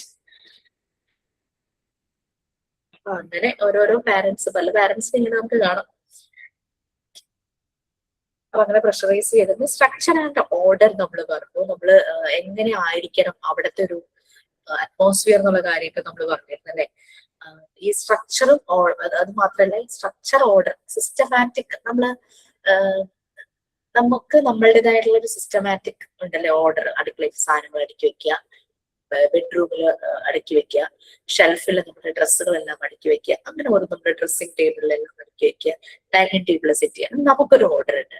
അതുപോലെ തന്നെ കുട്ടികൾക്കും ഈ ക്ലാസ് റൂമിലെ ഈ ഒരു എൻവയോൺമെന്റിൽ ആക്ടിവിറ്റീസ് ചെയ്ത് അവർക്കും ഒരു ഓർഡർ ഉണ്ട്. ഓരോന്ന് കാണുമ്പോൾ അവർക്കറിയാം ചെന്ന ഉടനെ തന്നെ ഈ പുറത്ത് ഒരു വലിയൊരു ഷെൽഫ് ഉണ്ടാവും. ഞാൻ കണ്ടിട്ടുള്ള ഒരു മോണ്ടിസോറി സ്കൂളിലാണ് ബാഗും ചെരുപ്പും വളരെ കൃത്യമായിട്ട് അവരവിടെ വെക്കും. എന്നിട്ട് അവർ നേരെ, അതായത് ബാഗൊന്നും അല്ല ആയിട്ടല്ല, അകത്തിൽ നേരെ എൻവയോൺമെന്റിലേക്ക് വരുന്നു. അവരുടെ ആക്ടിവിറ്റീസ് തുടങ്ങും. പ്രെയർ ആയിരിക്കും ആദ്യം. ആരുടെ ഇങ്ങനെ ബർത്ത്ഡേ ഉണ്ടെങ്കിൽ എല്ലാവരും കൂടെ വട്ടം കൂടിയിരുന്ന അയാളെ വിഷ് ചെയ്യും. അങ്ങനെ അങ്ങനെ ഉള്ള ആക്ടിവിറ്റീസ് കഴിഞ്ഞ് ഗ്രൂപ്പായിട്ട് തിരിഞ്ഞിട്ട് ഓരോ ആക്ടിവിറ്റി അങ്ങനെയാണ്. ഉച്ചയ്ക്ക് ലഞ്ചിന്റെ ടൈം ആകുമ്പോൾ ഇവിടെ അസിസ്റ്റ് ചെയ്യാനായിട്ട് 2 ആന്റിമാരുണ്ടാവും. പക്ഷെ അവരൊന്നും ചെയ്യണ്ട, നോക്കി നമ്മൾ നിന്നാൽ മതി. ഇവര് ബാഗിൽ പോയിട്ട് ലഞ്ച് ബോക്സ് ടൗലുമായിട്ട് കൊണ്ടുവന്ന് പുറത്തൊരു മരത്തിന്റെ ചോട്ടിലായിരിക്കുന്നത്, അവിടെ ഇരുന്ന് തന്നെ തുറക്കും. നമ്മള് തുറക്കേണ്ട ആവശ്യമില്ല, താനെ തുറന്ന് ഇവര് കഴിക്കും. കഴിച്ചു കഴിഞ്ഞ് അതെല്ലാം നീറ്റാക്കി തന്നെ അത് അടച്ച് കൊണ്ടുപോയി ബാഗിൽ കൊണ്ടുപോയി വെക്കും. അങ്ങനെയൊക്കെ കാണിക്കുന്നത് അങ്ങനെയാണ് മോണ്ടിസോറി കണ്ടിട്ടുണ്ട്. അപ്പൊ അങ്ങനെ ഒരു സ്ട്രക്ചർ ആൻഡ് ഓർഡർ ഇവർക്ക് തന്നെ അവിടെ ജനറേറ്റ് ചെയ്യുന്നത്. അത് കൗണ്ടർ ഇനീഷ്യേറ്റീവ് ആണെന്നാണ് പറയുന്നത്. എന്ന് പറഞ്ഞാൽ സെൽഫ് ജനറേറ്റഡ് ആണ്, തന്നെയാ വരും. അല്ലാണ്ട് നീ ഇങ്ങനെ ചെയ്യണം അങ്ങനെ ചെയ്യണം അങ്ങനെയൊന്നുമില്ല. മോണ്ടിസോറി സ്കൂളിൽ സീനിയർ കുട്ടികൾ ഉണ്ടാവും, ഇവരെ ഫോളോ ചെയ്തിട്ടായിരിക്കും ജൂനിയർ കുട്ടികൾ പോകുന്നത്. പിന്നെ ഡോക്ടർ മോണ്ടിസോറി ഈ ഒരു എൻവയോൺമെന്റ് ഒരു മൈക്രോകോസമായിട്ടാണ് ഡിസൈൻ ചെയ്തേക്കുന്നത്. അതായത് ഒരു miniature model of microcosm of the universe, miniature model of universe. അതായത് ലോകത്ത് എന്തൊക്കെ മെയിൻ സാധനങ്ങളുണ്ടോ അതെല്ലാം ഇതിനകത്തുണ്ട്. അപ്പോ ഈ 6 വയസ്സ് വരെ കുട്ടി അവിടെ ഇതെല്ലാം കണ്ട് ഇതെല്ലാം ഉപയോഗിച്ച് പുറത്തേക്ക് ഇറങ്ങുമ്പോ അവന് പുതുമയൊന്നുമില്ല. പുറത്തെ ലോകം ഈ കണ്ടതിനേക്കാൾ കുറച്ച് വലുതാണ് അവന്. വേറൊന്നും എല്ലാം അവൻ ഇവിടെ കാണുന്നുണ്ട്. ടവർ, ടവറുകൾ എല്ലായിടത്തും ഉണ്ടല്ലോ. പിങ്ക് ടവർ കണ്ടൊരു കുട്ടിക്ക് എന്തായാലും ടവർ കാണുമ്പോ ഇത് ടവറാന്ന് പറയുന്നത് അവന് അറിയാൻ പറ്റും. ഈ അങ്ങനെ സെൻസസ് യൂസ് ചെയ്തിട്ടാണ് ഇവര് ലേൺ ചെയ്യുന്നത്. ഇതെല്ലാം നമ്മൾ പറഞ്ഞു. ഒരു ഓർഡർ ഇവരുടെ ഉള്ളിൽ ഫോം ചെയ്യുവാണ്. അത് നമ്മൾ കുഞ്ഞുങ്ങളെ പറ്റി പറഞ്ഞു. അവർ എൻവയോൺമെന്റുമായിട്ട് കണക്റ്റഡ് ആവുമ്പോൾ അവരിലൊരു ഓർഡർ ഉണ്ടാകും. രാവിലെ ആര് വീട്ടിൽ വരാറുണ്ട്, മീൻകാരൻ എത്ര അതിലേ പോകുമ്പോൾ അവർക്ക് അത് അറിയാനായിട്ട് പറ്റും. വീട്ടിലെ ചേച്ചിമാരൊക്കെ സ്കൂളിൽ പോയിട്ട് വരുന്ന സമയം അറിയാം. പപ്പ ജോലിക്ക് പോയിട്ട് തിരിച്ചു വരുന്ന അങ്ങനെ അങ്ങനെ കുട്ടികൾക്ക് അവരുടേതായിട്ടുള്ളൊരു ഓർഡർ അവർ ചുറ്റുപാടുമായിട്ട് കണക്റ്റഡ് ആകുമ്പോൾ അവരുടെ ഉള്ളിൽ തന്നെ ഉണ്ടായിരിക്കും. അപ്പൊ അങ്ങനെ അവൻ ആ ഒരു എൻവയോൺമെന്റിന്റെ ആ ഒരു ട്രസ്റ്റ് അല്ലെ, നമുക്കിപ്പോ കണ്ണടച്ചിട്ട് പോയിട്ട് നമ്മുടെ വീട്ടിലൊരു സാധനം എവിടെയാണെന്ന് വെച്ചാൽ നമുക്ക് പോയി എടുക്കാനായിട്ട് പറ്റും. ആ ഓർഡർ നമ്മുടെ മനസ്സിൽ ഇങ്ങനെ ഉള്ളത് കൊണ്ടാണ്. അപ്പൊ അങ്ങനെ ഒരു നല്ലൊരു എൻവയോൺമെന്റിലേ ഇത് നടക്കുള്ളൂ. അങ്ങനെ ആ കുട്ടിക്ക് നല്ല രീതിയിൽ എല്ലാ കാര്യങ്ങളും കാണാനും അവന്റെ ഒരു പെർസെപ്ഷനിലൂടെ അതെല്ലാം മനസ്സിലാക്കാനും പറ്റണമെങ്കിൽ ഇതുപോലെ നല്ല രീതിയിൽ പ്രിപ്പയർ ചെയ്ത ഒരു എൻവയോൺമെന്റ് ആയിരിക്കണം. അങ്ങനെ ചുറ്റുപാടുമായിട്ട് അവനെ കണക്ട് ചെയ്യാനായിട്ട് പറ്റും. അവൻ അവിടെ നിന്ന് പുറത്തേക്ക് ഇറങ്ങുന്നു, അവിടെ ഗാർഡൻ ഉണ്ട്, അവിടെ ചെടി നടാനും മണ്ണിൽ കളിക്കാനും വെള്ളത്തിൽ കളിക്കാനും എല്ലാ ഓപ്ഷൻസ് ഉണ്ട്. അപ്പൊ അതെല്ലാമായിട്ട് ഇവൻ കണക്റ്റഡ് ആകണം. അങ്ങനെ ഈ ഓർഡർ വന്നു കഴിയുമ്പോൾ അവർക്ക് അവരുടേതായ ആക്ടിവിറ്റീസ് ചെയ്യാനുള്ള മെറ്റീരിയൽസ് സെലക്ട് ചെയ്യാനായിട്ട് പറ്റും. നമ്മൾ ഇവരെ ഒരു സർട്ടൻ ഏരിയ ആണ് ഒരു ദിവസം കാണിക്കാനായിട്ട് തീരുമാനിക്കുന്നത് വിചാരിക്കുക. ഇപ്പൊ practical life area, dressing frames കാണിക്കാം. അപ്പോൾ ആ ഡ്രസ്സിംഗ് ഫ്രെയിംസ് ചെയ്യുമ്പോൾ ഈ കുട്ടിക്ക് അതിന് ഇൻട്രസ്റ്റ് ഉണ്ടെങ്കിൽ അവൻ അത് പലതവണ റിപ്പീറ്റ് ചെയ്യും. അവൻ തിരിച്ചത് കൊണ്ടുവച്ച് കഴിഞ്ഞിട്ട് പിറ്റേ ദിവസം വരുമ്പോഴും അവന്റെ ഉള്ളിൽ ഇതാ മനസ്സിൽ ഇന്ന് ആദ്യം ചെന്നിട്ട് ഞാൻ ആ ഡ്രസ്സിംഗ് ഫ്രെയിം എടുത്ത് ചെയ്യും. അവൻ്റെ ഉള്ളൊരു ഓർഡർ സെറ്റ് ആയി കഴിഞ്ഞു. അങ്ങനെ അങ്ങനെ അങ്ങനെ ഓരോ മെറ്റീരിയൽസും അവൻ ഇൻട്രൊഡ്യൂസ് ചെയ്ത് കഴിയുമ്പോൾ അവന്റെ ഉള്ളിൽ ഓർഡർ ഉണ്ട്. തലേ ദിവസം വൈകിട്ട് പോകുമ്പോഴേ തന്നെ അവന്റെ ഉള്ളിൽ ആ പ്ലാനിങ് ഉണ്ട്, ഞാൻ നാളെ വന്നിട്ട് ഇതെടുക്കണം. രാവിലെ വരുമ്പോ തന്നെ അവൻ ആ ഓർഡർ അവന്റെ ഉള്ളിലുണ്ട്. അവൻ അതിനനുസരിച്ച് അത് അവനെ ഗൈഡ് ചെയ്യും. അതിനനുസരിച്ച് അവൻ അത് ആക്ടിവിറ്റി ചെയ്യാനായിട്ട് തുടങ്ങും, അത് കംപ്ലീറ്റ് ചെയ്യും.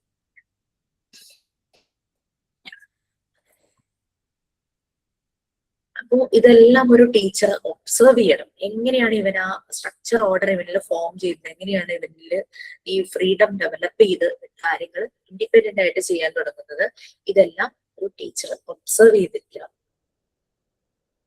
ഏതൊക്കെ രീതിയിലാണ് അവൻ അവന്റെ ആവശ്യങ്ങൾ എക്സ്പ്രസ് ചെയ്യുന്നത്, ഇതെല്ലാം ഒബ്സർവ് ചെയ്ത് കഴിഞ്ഞാൽ നമുക്ക് മനസ്സിലാകും എന്താണ് അവന് അടുത്തത് വേണ്ടത്. Next reality and nature. Doctor മോണ്ടിസോറിക്ക് പ്രകൃതി എന്ന് പറഞ്ഞു കഴിഞ്ഞാൽ ഭയങ്കര ഒരു സ്പിരിറ്റ് ആയിരുന്നു, ഭയങ്കര ഇഷ്ടമായിരുന്നു. അവരൊരു പ്രൊഫൗണ്ട് റെസ്പെക്ട്, ഒരു വെനറേഷൻ തന്നെ ഉണ്ടായിരുന്നു നേച്ചറിനോട്, വളരെ ഡീപ്പായിട്ടുള്ള ഒരു റെസ്പെക്ട്. അവർ വിശ്വസിച്ചിരുന്നത് എപ്പോഴും നേച്ചർ കുട്ടികളെ ഇൻസ്പയർ ചെയ്യും. ഞാൻ എക്സാമിന് എപ്പോഴും ചോദിക്കുന്ന ഒരു ക്വസ്റ്റ്യൻ ആണ്, according to doctor Montessori dash inspires children. നമുക്കറിയാം നമ്മളെ നമ്മുടെ പാരന്റ്സ് ഇൻസ്പയർ ചെയ്തിട്ടുണ്ടാകാം, എപ്പോഴും ഉണ്ടാവണമെന്നില്ല. നമ്മുടെ ഫ്രണ്ട്സ് പീർ ഗ്രൂപ്പ് ഇൻഫ്ലുവൻസ് ചെയ്യാം, അതും എപ്പോഴും ഉണ്ടാവണമെന്നില്ല. അതുപോലെ തന്നെ സിബ്ലിങ്സ് ഇൻഫ്ലുവൻസ് ചെയ്യാം, ടീച്ചേഴ്സ് ഇൻഫ്ലുവൻസ് ചെയ്യാം, ഇൻസ്പയർ ചെയ്യാം. പക്ഷെ എല്ലായ്പ്പോഴും കുട്ടികളെ ഇൻസ്പയർ ചെയ്യുന്ന ഒന്നാണ് നേച്ചർ എന്ന് പറയുന്നത്. അതാണ് ഡോക്ടർ മോണ്ടിസോറി നേച്ചറുമായിട്ട് കണക്ട് ചെയ്തിട്ടാണ് ഈ മോണ്ടിസോറി പ്രിപ്പയർഡ് എൻവയോൺമെന്റ് ഡിസൈൻ ചെയ്തിരിക്കുന്നത്. അപ്പോ മോണ്ടിസോറി പ്രിപ്പയർഡ് എൻവയോൺമെന്റ് കൺസെപ്റ്റ് എന്ന് പറയുന്നത് റിയാലിറ്റിയും നേച്ചറുമായിട്ട് കണക്റ്റഡ് ആണ്. ഇതൊക്കെ എക്സാം ചോദിക്കുന്ന കാര്യങ്ങൾ കേട്ടോ. റിയാലിറ്റിയും നേച്ചറും ഒറിജിനൽ ആയിട്ടുള്ള സാധനങ്ങളാണ് അവിടെ ഉപയോഗിക്കുന്നത്. ഒന്നും ഡ്യൂപ്ലിക്കേറ്റ്സും ഇല്ല, ആർട്ടിഫിഷ്യലും ഇല്ല. ഇതിന് ഉപയോഗിക്കുന്ന മെറ്റീരിയൽസ് കൂടുതലും വുഡൻ മെറ്റീരിയൽസ് ആണ്. ആ വുഡ് എന്ന് പറഞ്ഞു കഴിഞ്ഞാൽ യൂറോപ്യൻ കൺട്രീസിൽ വളരെ സുലഭമായി കിട്ടുന്ന ഈ റിയൽ വുഡ്, അതുപോലെ ബീഡ്സ് എന്ന് പറഞ്ഞു കഴിഞ്ഞാല് മുളയുടെ ബാമ്പു പോലെ തന്നെയാണ്. ബാമ്പു യൂസ് ചെയ്യുന്നുണ്ട്. ബാമ്പുവിന്റെ പോലെ തന്നെ ഹോളോ ഉള്ള വുഡാണ് റീഡ്സ് എന്ന് പറയുന്നത്. പിന്നെ മെറ്റൽ ഉണ്ട്, കോട്ടൺ ഉണ്ട്, ഗ്ലാസ് ഉണ്ട്. അല്ലാതെ പ്ലാസ്റ്റിക്കുകളോ സിന്തറ്റിക് ആയിട്ടുള്ള സാധനങ്ങളോ ഒന്നുമില്ല. അപ്പൊ ഇവർക്ക് ഇതെല്ലാം ഉപയോഗിച്ചിട്ടാണ് മെറ്റീരിയൽസ് ഉണ്ടാക്കിയിരിക്കുന്നത്. അതില് most of the materials wooden pieces ആണ്, വുഡിന്റെ മെറ്റീരിയൽസ് ആണ്. അത് തൊടുമ്പോ തന്നെ അതിന്റെ ഫിനിഷിംഗ് ഒക്കെ നിങ്ങൾക്ക് നല്ല പോലെ നമുക്ക് ഫീൽ ചെയ്യും. അത് നമ്മുടെ ഇവിടുത്തെ ചില ഒരു വുഡൊക്കെ ഇങ്ങനെ കുത്തി പോകൂലേ, അങ്ങനത്തെ ഒന്നുമില്ല, വളരെ ഫിനിഷ്ഡ് ആയിട്ടുള്ള. അതാണ് ഈ മുളയ്ക്കൊക്കെ നല്ല ബലമാണെന്നാ പറയുന്നത്, നാശമായി പോകില്ല. കാരണം മുളയ്ക്ക് ഇത്രയും ബലം ഉണ്ടെന്ന് ഞാൻ മനസ്സിലാക്കിയത്. ഇതിങ്ങനെ ആടിക്കഴിഞ്ഞു കഴിഞ്ഞാൽ ഒരിക്കലും കടപുഴകി മുള വീണത് നിങ്ങൾ എവിടെയെങ്കിലും കേട്ടിട്ടുണ്ടോ? പിന്നെ വളയുമായിരിക്കും, പക്ഷെ അത് ഒരിക്കലും മറിഞ്ഞു വീഴാനില്ല മറ്റു മരങ്ങളെ പോലെ. പിന്നെ അതുപോലെ തന്നെ ഈ യൂട്യൂബിലൊക്കെ ഞാൻ കണ്ടതാ, ഈ ആൾക്കാര് വലിയ വണ്ണമുള്ള മുള ഇങ്ങനെ മുളയുടെ ഇടയ്ക്കിടയ്ക്കിടയ്ക്ക് ഇങ്ങനെ ഒരു ക്ലോസിംഗ് പോലെ ഉണ്ടല്ലേ, ഒരു വളയം പോലെ ഭാഗം അവിടെ ഇങ്ങനെ ക്ലോസ്ഡ് ആയിട്ടുള്ള ഭാഗമാണ്. എന്നിട്ട് ഇവര് മുകളിൽ ഇങ്ങനെ ഹോളോ ആക്കി വെച്ചിട്ട് അതില് ചോറൊക്കെ കുക്ക് ചെയ്യുന്നു. തീ കത്തിയാലും ഇതൊന്നും കത്തിപ്പോകില്ല. ഈ കാട്ടു തീയൊക്കെ വരുമ്പോ എനിക്ക് തോന്നുന്നു മുളയൊക്കെ സർവൈവ് ചെയ്യുന്നതിന് കാരണം അതായിരിക്കാം. ഇതൊക്കെ കത്തിപ്പോകില്ല, നശിച്ച് ഇങ്ങനെ ചാരമാകാത്തൊരു നല്ല ബലത്തോടു കൂടി വന്നിരിക്കുന്നു ചൂടേറ്റിട്ടും. അതുകൊണ്ടായിരിക്കാം ഇങ്ങനെയുള്ള മെറ്റീരിയൽസ് യൂസ് ചെയ്തിട്ട് ചെയ്യുന്നത്. നിങ്ങൾക്ക് വന്ന് കണ്ട് ആ മെറ്റീരിയൽസ് തൊട്ട് നോക്കുമ്പോ തന്നെ മനസ്സിലാവും. അപ്പൊ ഇതെല്ലാം വേണം. അപ്പൊ റിയാലിറ്റി നേച്ചറുമാണ് മോണ്ടിസോറി എൻവയോൺമെന്റിന്റെ മെയിൻ കൺസെപ്റ്റ് ബേസ് ചെയ്തിരിക്കുന്നത്. Reality and നേച്ചറാണ്.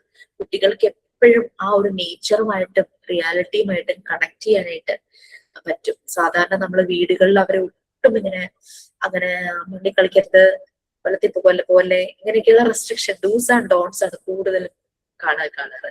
പക്ഷെ ഈ ഒരു എൻവയോൺമെന്റിൽ കുട്ടികൾക്ക് അത് വളരെ ഫ്രീ ആയിട്ട് അവർക്ക് എല്ലാം ചെയ്യാനായിട്ട് പറ്റും.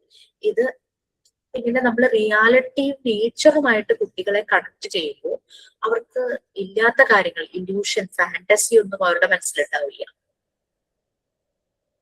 ഡോക്ടർ മോണ്ടിസോറി പറയുന്നത് വെച്ചാൽ നമ്മൾ കഥകൾ പറഞ്ഞു കൊടുക്കുമ്പോൾ പോലും റിയൽ സ്റ്റോറീസ് പറഞ്ഞു കൊടുക്കണം. മിത്ത്, ഫേബിൾസ്, ഇങ്ങനെ കെട്ടുകഥകളൊക്കെ ഉണ്ടല്ലോ, അങ്ങനെ ഫാന്റസി ആയിട്ടുള്ള കാര്യങ്ങളൊന്നും കുട്ടികളിലേക്ക് പകർന്നു കൊടുക്കരുത്. കാരണം അവര് വിചാരിക്കും അതാണ് ലോകം. അപ്പൊ അവരെപ്പോഴും റിയൽ ഹീറോസിന്റെ കഥ പറഞ്ഞു കൊടുക്കണം, റിയാലിറ്റിയുമായിട്ട് കണക്ട് ചെയ്ത് കൊടുക്കണം. നമ്മൾ റോൾ പ്ലേ ചെയ്യുമ്പോൾ റിയൽ എക്സ്പീരിയൻസസ് അങ്ങനെയുള്ള കാര്യങ്ങളുമായിട്ട് കണക്ട് ചെയ്തിട്ട് റോൾ പ്ലേ ചെയ്യിക്കണം. ഇതൊക്കെയാണ് ഡോക്ടർ മോണ്ടിസോറി പറഞ്ഞിട്ടുള്ളത്.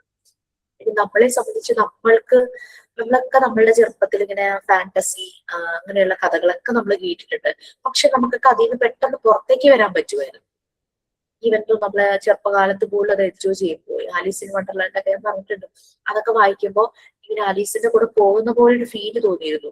പക്ഷെ കഥ കഴിഞ്ഞ് കുറച്ച് നേരം കഴിയുമ്പോഴേക്കും നമ്മൾ അതിൽ നിന്ന് യെസ് ഹൊറർ സ്റ്റോറി നമ്മൾ അതിൽ നിന്ന് പുറത്തേക്ക് ഇറങ്ങും. പക്ഷെ ഇപ്പോഴത്തെ കുട്ടികള് എനിക്ക് തോന്നുന്നു പല വീടുകളിലും കുട്ടികൾ കുറെ സമയം ഒറ്റയ്ക്കൊക്കെ ഇരിക്കുന്നുണ്ടാവും. അതുകൊണ്ടായിരിക്കും അവരിങ്ങനെ ആ ഒരു വിർച്വൽ ഇതിലേക്ക് പോകുന്നത്. റിയാലിറ്റിയും വിർച്വലും നമ്മള് റിയാലിറ്റിയിൽ ജീവിച്ചിരുന്ന ഒരു ജനറേഷൻ ആയിരുന്നു നമ്മുടെ, അല്ലെ? പക്ഷെ ഇപ്പോഴത്തെ കുട്ടികൾ വിർച്വൽ വേൾഡിലാണ് ജീവിക്കുന്നത്. അങ്ങനത്തെ ഒരു ഇത് ചാറ്റ് ജിപിടിയോട് ചോദിച്ചിട്ടാണോ എല്ലാ കാര്യങ്ങളും ചെയ്യുന്നത്. ആ ഒരു രീതിയിലൊരു വിർച്വാലിറ്റിയിലേക്ക് പോകുന്ന കുട്ടികളാണ്. അപകടങ്ങൾ സംഭവിക്കുന്നുണ്ട്. അതില് ചാറ്റ് ജിപിടി കല്യാണം കഴിച്ചോട്ടെ എന്നൊക്കെ ചോദിക്കുന്നുണ്ട് കുട്ടികള്. കാരണം അങ്ങനെ പറയുമ്പോഴേക്കും എന്താ പറ്റുന്നതെന്ന് വെച്ച് കഴിഞ്ഞാല് എന്നിട്ട് ചാറ്റ് ജിപിടി പറഞ്ഞു, അയ്യോ അതിന് ഞാൻ റിയൽ അല്ലല്ലോ, ഞാൻ വിർച്വൽ അല്ലേ എന്ന് പറഞ്ഞപ്പോ കുട്ടി ചോദിച്ചു, അയ്യോ അപ്പൊ എന്ത് ചെയ്യും എന്ന് ചോദിച്ചപ്പോ പറയാ, നീയും വിർച്വൽ ആവാൻ പറഞ്ഞു, എന്റെ അനുഭവത്തേക്ക് വരാൻ പറഞ്ഞു. കുട്ടി എൻഡ് ചെയ്തു ലൈഫ്. അപ്പൊ അങ്ങനെയൊക്കെ ഇങ്ങനെ ഉള്ള കേസസ് ഒക്കെ നടക്കുന്നുണ്ട്. നമുക്ക് സങ്കടം വരും ചില കുട്ടികൾ എന്ന് വെച്ചാൽ അവർക്കപ്പൊ അവരെ കേൾക്കാനും അവരുടെ ഇമോഷൻസ് മനസ്സിലാക്കാനും അവരുടെ ഇമോഷൻസ് എക്സ്പ്രസ് ചെയ്യാനും ഒരു സ്പേസ് ഇല്ലാത്ത കൊണ്ടായിരിക്കാം അങ്ങനെ സംഭവിക്കുന്നതെന്ന് തോന്നുന്നു. മോണ്ടിസോറി മെറ്റീരിയൽസ് എല്ലാം റിയാലിറ്റീനെ ബേസ് ചെയ്തിട്ടുള്ളതാണ്. നമ്മൾ പറഞ്ഞ കുട്ടികളെ നമ്മൾ ഡേഞ്ചർ എന്നുള്ള രീതിയിൽ മാറ്റി നിർത്തരുത്.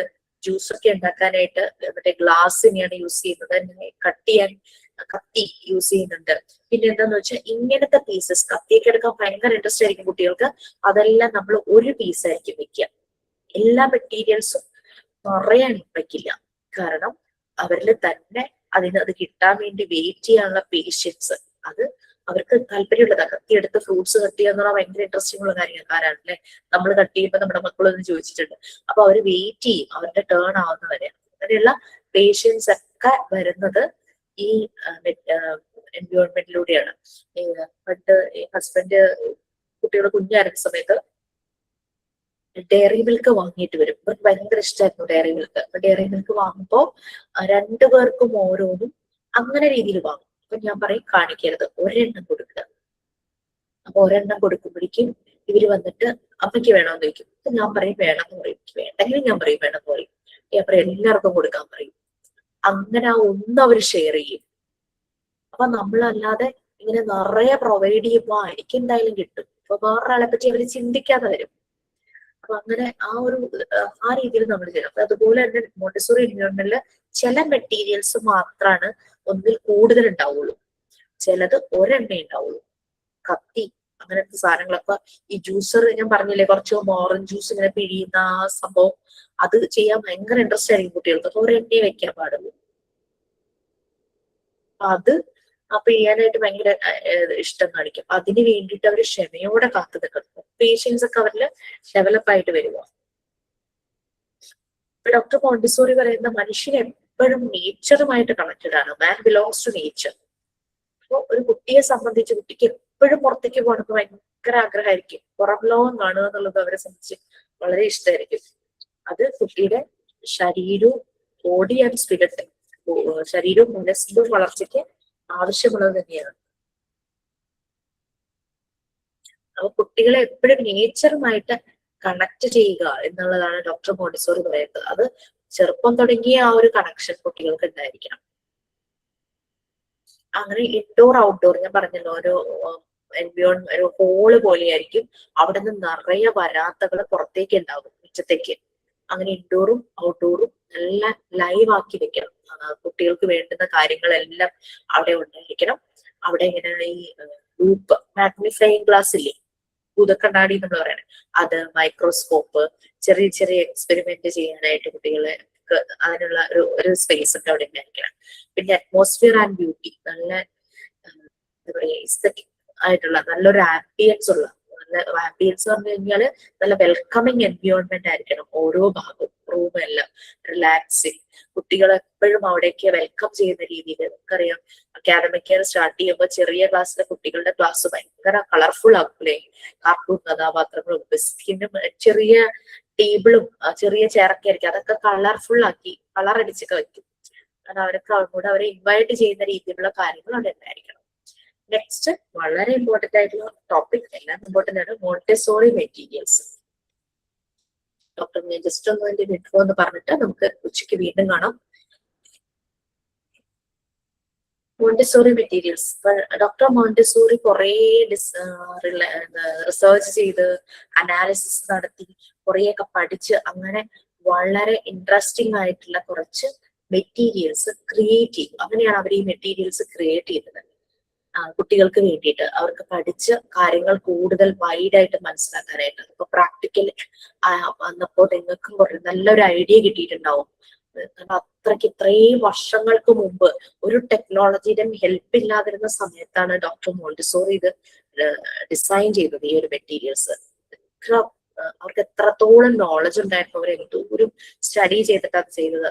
പിന്നെ ക്ലാസ്സിൽ നടക്കുന്ന ചെറിയ ചെറിയ ഇൻസിഡന്റിനെ കണക്ട് ചെയ്ത് അവർ ഈ മെറ്റീരിയൽസിന് റീഡിസൈൻ ചെയ്തു, അപ്ഡേഷൻസ് ഒക്കെ നടത്തി. നമുക്ക് ഇപ്പോഴെന്ന് വെച്ച് കഴിഞ്ഞാൽ ഒത്തിരി ഓപ്ഷൻസ് ഉണ്ട്. നമുക്ക് എന്തെങ്കിലും ഡൗട്ട് വന്നാൽ സെർച്ച് ചെയ്ത് ഒരു വ്യക്തിയോട് ചോദിക്കുന്നില്ല, നമുക്ക് ഇവിടെ മെഷീൻസ് ഉണ്ട് ചോദിക്കാൻ. ചോദിച്ചു കഴിഞ്ഞാൽ അപ്പൊ ആൻസർ നമുക്ക് കിട്ടും. ഇതൊന്നും ഇല്ലാതിരുന്ന ഒരു കാലഘട്ടത്താണ് ഇവരിങ്ങനെ മെറ്റീരിയൽസ് ഡിസൈൻ ചെയ്തത്. അതായത് 130 വർഷത്തോളമായി അല്ലെ ഇത്രയും പോപ്പുലറായി. സാധാരണ എല്ലാം പുതിയ പുതിയ ടെക്നോളജി വരുമ്പോൾ ഔട്ട്ഡേറ്റഡ് ആകും, കാലഹരണപ്പെട്ടു പോകും. പക്ഷെ അതൊന്നും ഇതുവരെ സംഭവിച്ചിട്ടില്ല. അപ്പൊ അത്രയും പ്രാധാന്യമുണ്ട് ഈ ഒരു മെത്തേഡിന്. ഈവൻ നല്ല അതുപോലെ അറിയാവുന്ന ഒരു മാനേജ്മെന്റ് ഉള്ള സ്കൂളുകളാണെങ്കിൽ മോണ്ടിസോറി കഴിഞ്ഞാണ് ഡെഫിനറ്റ്ലി അവര് നമ്മളെ വിളിച്ചിട്ടുണ്ടാവും.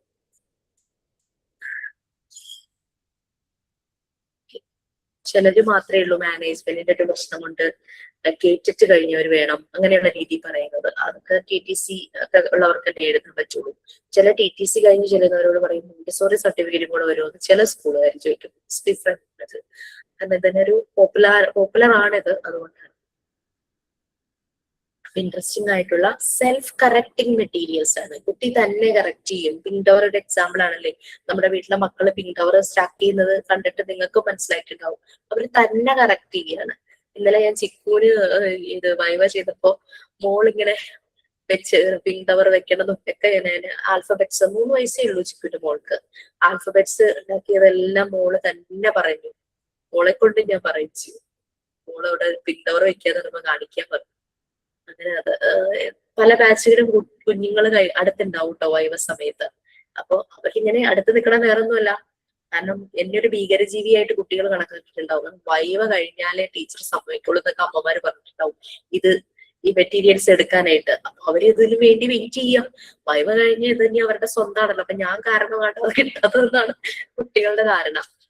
അങ്ങനെ ഞാൻ പിന്നെ അവരെ കൊണ്ട് ചെയ്യിക്കും. അപ്പൊ അവർക്ക് ഭയങ്കര സന്തോഷമാവും. അവിടെ അമ്മ എല്ലാ ആൻസർ പറയട്ടെ, മക്കളെ ആൻസർ പറഞ്ഞ അതൊക്കെ ഉണ്ട്. ഇങ്ങനെ ഓരോന്ന് ചോദിക്കുമ്പോ അത് ചെയ്തിട്ടുണ്ട് ഇത് ചെയ്തിട്ടുണ്ട് ഇങ്ങനെയൊക്കെ പറയുമായിരുന്നു. അപ്പൊ നിങ്ങൾ വൈവ പേടിച്ചിരിക്കുന്നവരോട് ഞാൻ ജസ്റ്റ് പേടിക്കണ്ടെന്നുള്ള രീതിയിലൊന്ന് പറയുമായിരുന്നു. ഓക്കെ, അപ്പൊ മെറ്റീരിയൽസിന്റെ കാര്യം ഇതാണ്. നല്ലപോലെ ഡിസൈൻ ചെയ്ത് വളരെ കെയർഫുൾ ആയിട്ട് ആണ് ഡിസൈൻ ചെയ്തേക്കുന്നത്. പിന്നെ നമ്മൾ കുട്ടികളുടെ മുമ്പിൽ ഇത് ഡെമോ കാണിക്കുമ്പോൾ കെയർഫുൾ ആയിട്ട് തന്നെ നമ്മളത് പ്രസന്റ് ചെയ്യണം.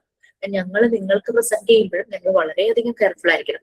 അതിന് പ്രസന്റ് ചെയ്യുന്നതിന് മുമ്പ് പ്രാക്ടീസ് ചെയ്തിരിക്കണം. എത്ര അറിയാന്ന് പറഞ്ഞാലും നമുക്ക് ചിലപ്പോൾ ചില കൺഫ്യൂഷൻസ് വരും. നമ്മൾ നല്ലപോലെ പ്രാക്ടീസ് ചെയ്തിട്ട് വേണം കുട്ടികളുടെ മുന്നിൽ പ്രസന്റ് ചെയ്യാൻ. കാരണം നമ്മൾ പറയുന്നത് കേട്ടിട്ട് ഇപ്പൊ നിങ്ങളിപ്പോ വലിയ ആൾക്കാരാ, ഞങ്ങൾക്കൊരു മിസ്റ്റേക്ക് വന്നാലും മിസ്റ്റേക്ക് വരാൻ പാടില്ല. നമുക്കത് കറക്റ്റ് ചെയ്താൽ നിങ്ങൾക്ക് അത് നിങ്ങൾ മനസ്സിലാക്കും. പക്ഷെ കുട്ടികൾ ടീച്ചറുടെ വായിൽ എന്താ പറഞ്ഞതെന്ന് നോക്കിയിരുന്ന് കാരണം ചെയ്യാനുള്ള ആഗ്രഹം കൊണ്ടേ നമ്മൾ തെറ്റ് പറഞ്ഞു പോയാൽ കുട്ടി അത് തന്നെ ഫോളോ ചെയ്ത് പോകില്ലേ. അതുകൊണ്ട് നല്ല പ്രാക്ടീസിന് ശേഷം വേണം കുട്ടിയുടെ മുന്നിൽ അത് ഡെമോ ചെയ്യാനായിട്ട്. ഓരോന്നിനും എന്തെങ്കിലുമൊക്കെ ചേഞ്ചസ് ഒക്കെ ഉണ്ടെങ്കിൽ ഓൾട്ടറേഷൻസോ അങ്ങനെ എന്തെങ്കിലും കാര്യങ്ങളുണ്ടെങ്കിൽ നമുക്കത് മോഡിഫൈ ചെയ്യാം. അതാണ് പറയുന്നത്, നമ്മൾ ഓതന്റിക് മെത്തേഡിൽ തന്നെ ഫോളോ ചെയ്താലും കുട്ടിയുടെ ഇതിനനുസരിച്ച് അതിൽ ചില മോഡിഫിക്കേഷൻസ് വർക്ക് ചെയ്യുന്ന വെച്ച് അതൊന്നും തെറ്റൊന്നുമില്ല കേട്ടോ. ഡോക്ടർ മോണ്ടിസോറി തന്നെ ക്ലാസ് റൂമിൽ ആ ഒരു മോഡിഫിക്കേഷൻസ് ഒക്കെ നടത്തിയിട്ടുണ്ട്. അത് നിങ്ങൾക്ക് അറിഞ്ഞിട്ടുണ്ടാവുമല്ലോ അല്ലെ. ഞാൻ പറഞ്ഞിട്ടുണ്ടോന്നോ അവരുടെ മിസ് പറഞ്ഞിട്ടുണ്ടോന്ന് എനിക്ക് ഓർമ്മയില്ല. നേരത്തെ ഷെൽഫിൽ അടച്ചു വെച്ചിരിക്കുകയായിരുന്നു, നമ്മളായിട്ട് എടുത്തു കൊടുക്കുമായിരുന്നു ഫസ്റ്റ് ഈ ഡോക്ടർ മോണ്ടിസോറി സ്കൂൾ സ്റ്റാർട്ട് ചെയ്ത സമയത്ത്. അപ്പൊ ഒരു ദിവസം പറഞ്ഞിട്ടുള്ളതാണല്ലേ, അസിസ്റ്റന്റ് ഇങ്ങനെ ലേറ്റ് ആകുന്നതും കുട്ടികൾ തന്നെ എടുത്തു. പിന്നെ അത് ആ മെത്തേഡ് ആക്കി, ഫ്രീഡം ഓഫ് ചോയ്സ് ആക്കി, കുട്ടികൾക്ക് തന്നെ എടുക്കാം. അപ്പൊ പിന്നെ ഓപ്പൺ ഷെൽഫുകളാക്കി. അതാണ് അപ്ഗ്രേഡഡ് ഇങ്ങനെ വന്നുകൊണ്ടിരുന്നത്. അതുകൊണ്ട് നമ്മൾ ചെയ്യുമ്പോഴും നമ്മളുടെ ആ ഒരു സർക്കിളിലുള്ള കുട്ടികൾക്ക് ഇതാണ് ബെസ്റ്റ് എന്ന് തോന്നുവാണെങ്കിൽ നമുക്കതിൽ മാറ്റം വരുത്താം. കറക്റ്റ് യൂസേജ് ആയിരിക്കണം. കാരണം നമുക്ക് കുട്ടിയുടെ സെൽഫ് കൺസ്ട്രക്ഷനും അതുപോലെ തന്നെ സൈക്കിക് ഡെവലപ്മെന്റ്, അവരുടെ സൈക്കിക് ഡെവലപ്മെന്റും മാനസികമായ വളർച്ചയ്ക്കും വേണ്ടുന്നുള്ളതാണ്. ഈ ഇതിന് വേണ്ടുന്ന ഫസ്റ്റ് വേണ്ടുന്നത് കോൺസെൻട്രേഷൻ ആണ്. ഒരു കുട്ടിയുടെ ഡെവലപ്മെന്റിന് ഫസ്റ്റ് വേണ്ടുന്ന കാര്യം കോൺസെൻട്രേഷൻ ആണ്. എങ്ങനെ കോൺസെൻട്രേറ്റ് ചെയ്യണം? അപ്പൊ കോൺസെൻട്രേഷൻ വരണമെങ്കിൽ ഇഷ്ടമില്ലാത്ത ഒരു കാര്യം കൊടുത്തു കഴിഞ്ഞാൽ കുട്ടി കോൺസെൻട്രേറ്റ് ചെയ്യും ഇല്ല. ഇഷ്ടമുള്ള കാര്യമാണെങ്കിൽ അവൻ വളരെ ശ്രദ്ധയോട് കൂടിയിട്ട് അത് ചെയ്യാനായിട്ട് തുടങ്ങും. ഇപ്പൊ മെറ്റീരിയൽസ് ഇങ്ങനെ കൊടുക്കുന്ന മെറ്റീരിയൽസ് ചെയ്യുമ്പോൾ ഇവരുടെ ഉള്ളിൽ അതിനെ പറ്റിയുള്ള ഐഡിയാസ് ഒക്കെ ഇങ്ങനെ രജിസ്റ്റർ ചെയ്തുകൊണ്ടിരിക്കും. അവരുടെ ഉള്ളിൽ ആ ഒരു ഇൻഫർമേഷൻസ് അതെല്ലാം ഇങ്ങനെ ഫോം ചെയ്യും. പിന്നീട് അവർ ചെയ്യുമ്പോൾ വീണ്ടും ചെയ്യുമ്പോൾ ഈ ഉള്ളിൽ ഒരു ഓൾറെഡി മനസ്സിലാക്കിയ കാര്യമായിരിക്കും ഇവരെ ഗൈഡ് ചെയ്യുന്നത്. കുട്ടിയുടെ ഇന്നർ നീഡ്സുമായിട്ട് കണക്ട് ചെയ്യുന്നതായിരിക്കണം മെറ്റീരിയൽസ്. നിങ്ങൾക്ക് ആർക്കെങ്കിലും തോന്നിയിരുന്നോ സാൻഡ് പേപ്പർ ലെറ്റേഴ്സ് ഉണ്ടാക്കി വെക്കുമ്പോ അല്ലെങ്കിൽ പിങ്ക് ടവർ ഉണ്ടാക്കി വെക്കുമ്പോ കുട്ടികൾ ഇത്രയും ഇൻട്രസ്റ്റോട് കൂടി അത് ചെയ്യുന്നത്? കാരണം അവരുടെ ഇന്നർ നീഡ്സ് എന്താണോ അതിനനുസരിച്ചാണ് ഓരോ മെറ്റീരിയൽസിനെയും ഡിസൈൻ ചെയ്തിരിക്കുന്നത്. കളർ, ചെറിയ കുട്ടികൾ കളർ ഭയങ്കരമായിട്ട് കണക്റ്റഡ് ആക്കും. കളറുള്ള സംഭവങ്ങൾ കാണുമ്പോൾ ഭയങ്കര ഇഷ്ടമാണ്. അപ്പൊ നമ്മൾ പല മെറ്റീരിയൽസും കളറിലൂടെ ഇൻട്രൊഡ്യൂസ് ചെയ്യുകയാണ്. ഇപ്പോൾ നല്ല കളർ ചാർട്ട് പേപ്പറിൽ നിങ്ങൾ കളർഫുൾ ആയിട്ടുള്ള കാര്യങ്ങളൊക്കെ ഒട്ടിച്ചൊട്ടിച്ചൊക്കെ പോകുമ്പോഴേക്കും അവർക്ക് ഭയങ്കര ഇഷ്ടമായിരിക്കും ചെയ്യാൻ. അതുകൊണ്ടാണ് സ്കൂളുകളിൽ ഓരോ കളർ വെച്ചിട്ട് ഓരോ ഡേ പറയുന്നത്. ഓറഞ്ച് ഡേ, ഗ്രീൻ ഡേ എന്നൊക്കെ പറഞ്ഞിട്ട്. അപ്പൊ അങ്ങനെ ആ കളറിലുള്ള ഡ്രസ്സൊക്കെ എടുക്കുന്നൊക്കെ പറയുമ്പോഴേക്കും ഭയങ്കര ഇൻട്രസ്റ്റ് ആയിരിക്കും. കുറെ കൂടെ വലുതാകുമ്പോഴാണ് ഇവരുടെ ഫോക്കസ് ഒരു പർട്ടിക്കുലർ കളറിലേക്കൊക്കെ പോകുന്നത്.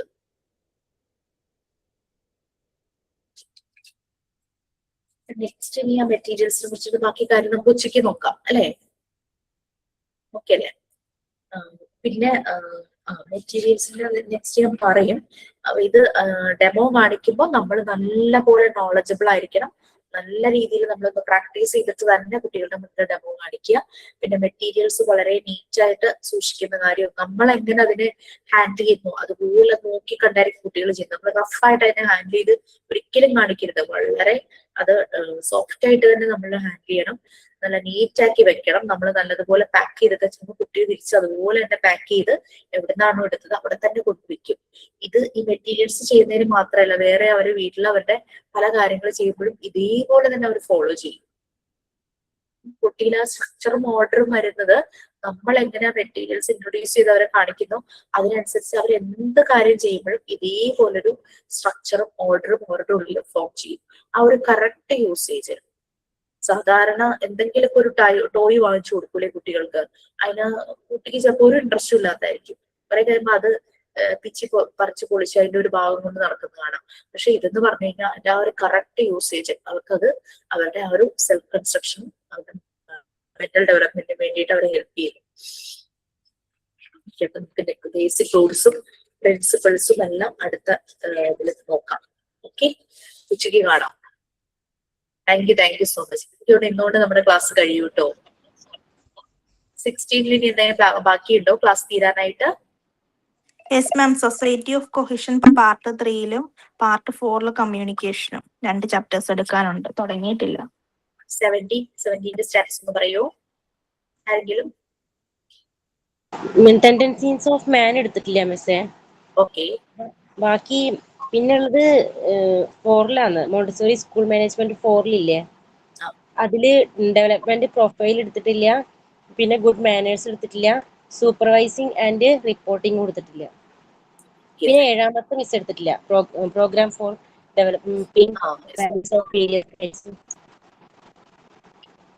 ഇത് കഴിയും. എന്നിട്ട് ടീച്ചേഴ്സിനെ വേറെ ഏതെങ്കിലും ക്ലാസ്സിൽ സപ്പോർട്ട് ഉണ്ടെങ്കിൽ ചിലപ്പോൾ ഞാൻ അതെടുക്കാനായിട്ട് ഞാൻ ചിലപ്പോൾ വരുമായിരിക്കും കേട്ടോ. മോക്ക് ടെസ്റ്റിന്റെ സ്റ്റാറ്റസും കൂടെ എനിക്കൊന്ന് മെസ്സേജ് ഇട്ട് വെച്ചേക്ക്. മിസ് തന്നിട്ടേ ഇല്ല. പാർട്ട് 4ന്റെ ഓരോ ചാപ്റ്ററിന്റെ പോലും മോക്ക് ടെസ്റ്റ് തന്നിട്ടില്ല. അശ്വതി മിസ്സിന്റെ 2-3 പ്രാവശ്യം പറഞ്ഞപ്പോൾ മിസ് മറന്നു പോയതാണ്. 3 ആഴ്ച മിസ്സിന്റെ അടുത്ത് ചോദിച്ചു. അപ്പൊ മിസ് മറന്നു, ഞാൻ ഇടാന്ന് പറഞ്ഞിട്ടില്ല. കുഞ്ഞ് ടെൻഷൻ വരുമ്പോഴേക്കും മിസ് ഭയങ്കരമായിട്ട് ഡിസ്റ്റർബ് ആകും. പാർട്ട് 4ന്റെ ഒരു ചാപ്റ്റർ ഇതുവരെ കിട്ടിയിട്ടില്ല. പാർട്ട് 3യിലെ 2 ചാപ്റ്റർ അപർണ മിസ് തരാന്ന് പറഞ്ഞിട്ട് അത് ഞാൻ ഇട്ടിട്ടില്ല. റിമൈൻഡ് ചെയ്യിച്ചോളാം കേട്ടോ. നമ്മളിപ്പോ ഇനി ഈ 7 കൂടി അല്ലേ നിങ്ങൾക്ക് കിട്ടാനുള്ളൂ രണ്ടുപേർക്കും പാർട്ട് 3 ബാക്കിയെല്ലാം ആയില്ലേ? യെസ് മാം, മാമിന്റെ എല്ലാം ആയി. ബാക്കി ഞാൻ അവരെ സപ്പോർട്ട് ചെയ്തോളാം, കുഴപ്പമില്ല. അപ്പൊ നമുക്ക് ഒന്നരക്ക് കാണാം. Okay, thank you ma'am. Thank you ma'am.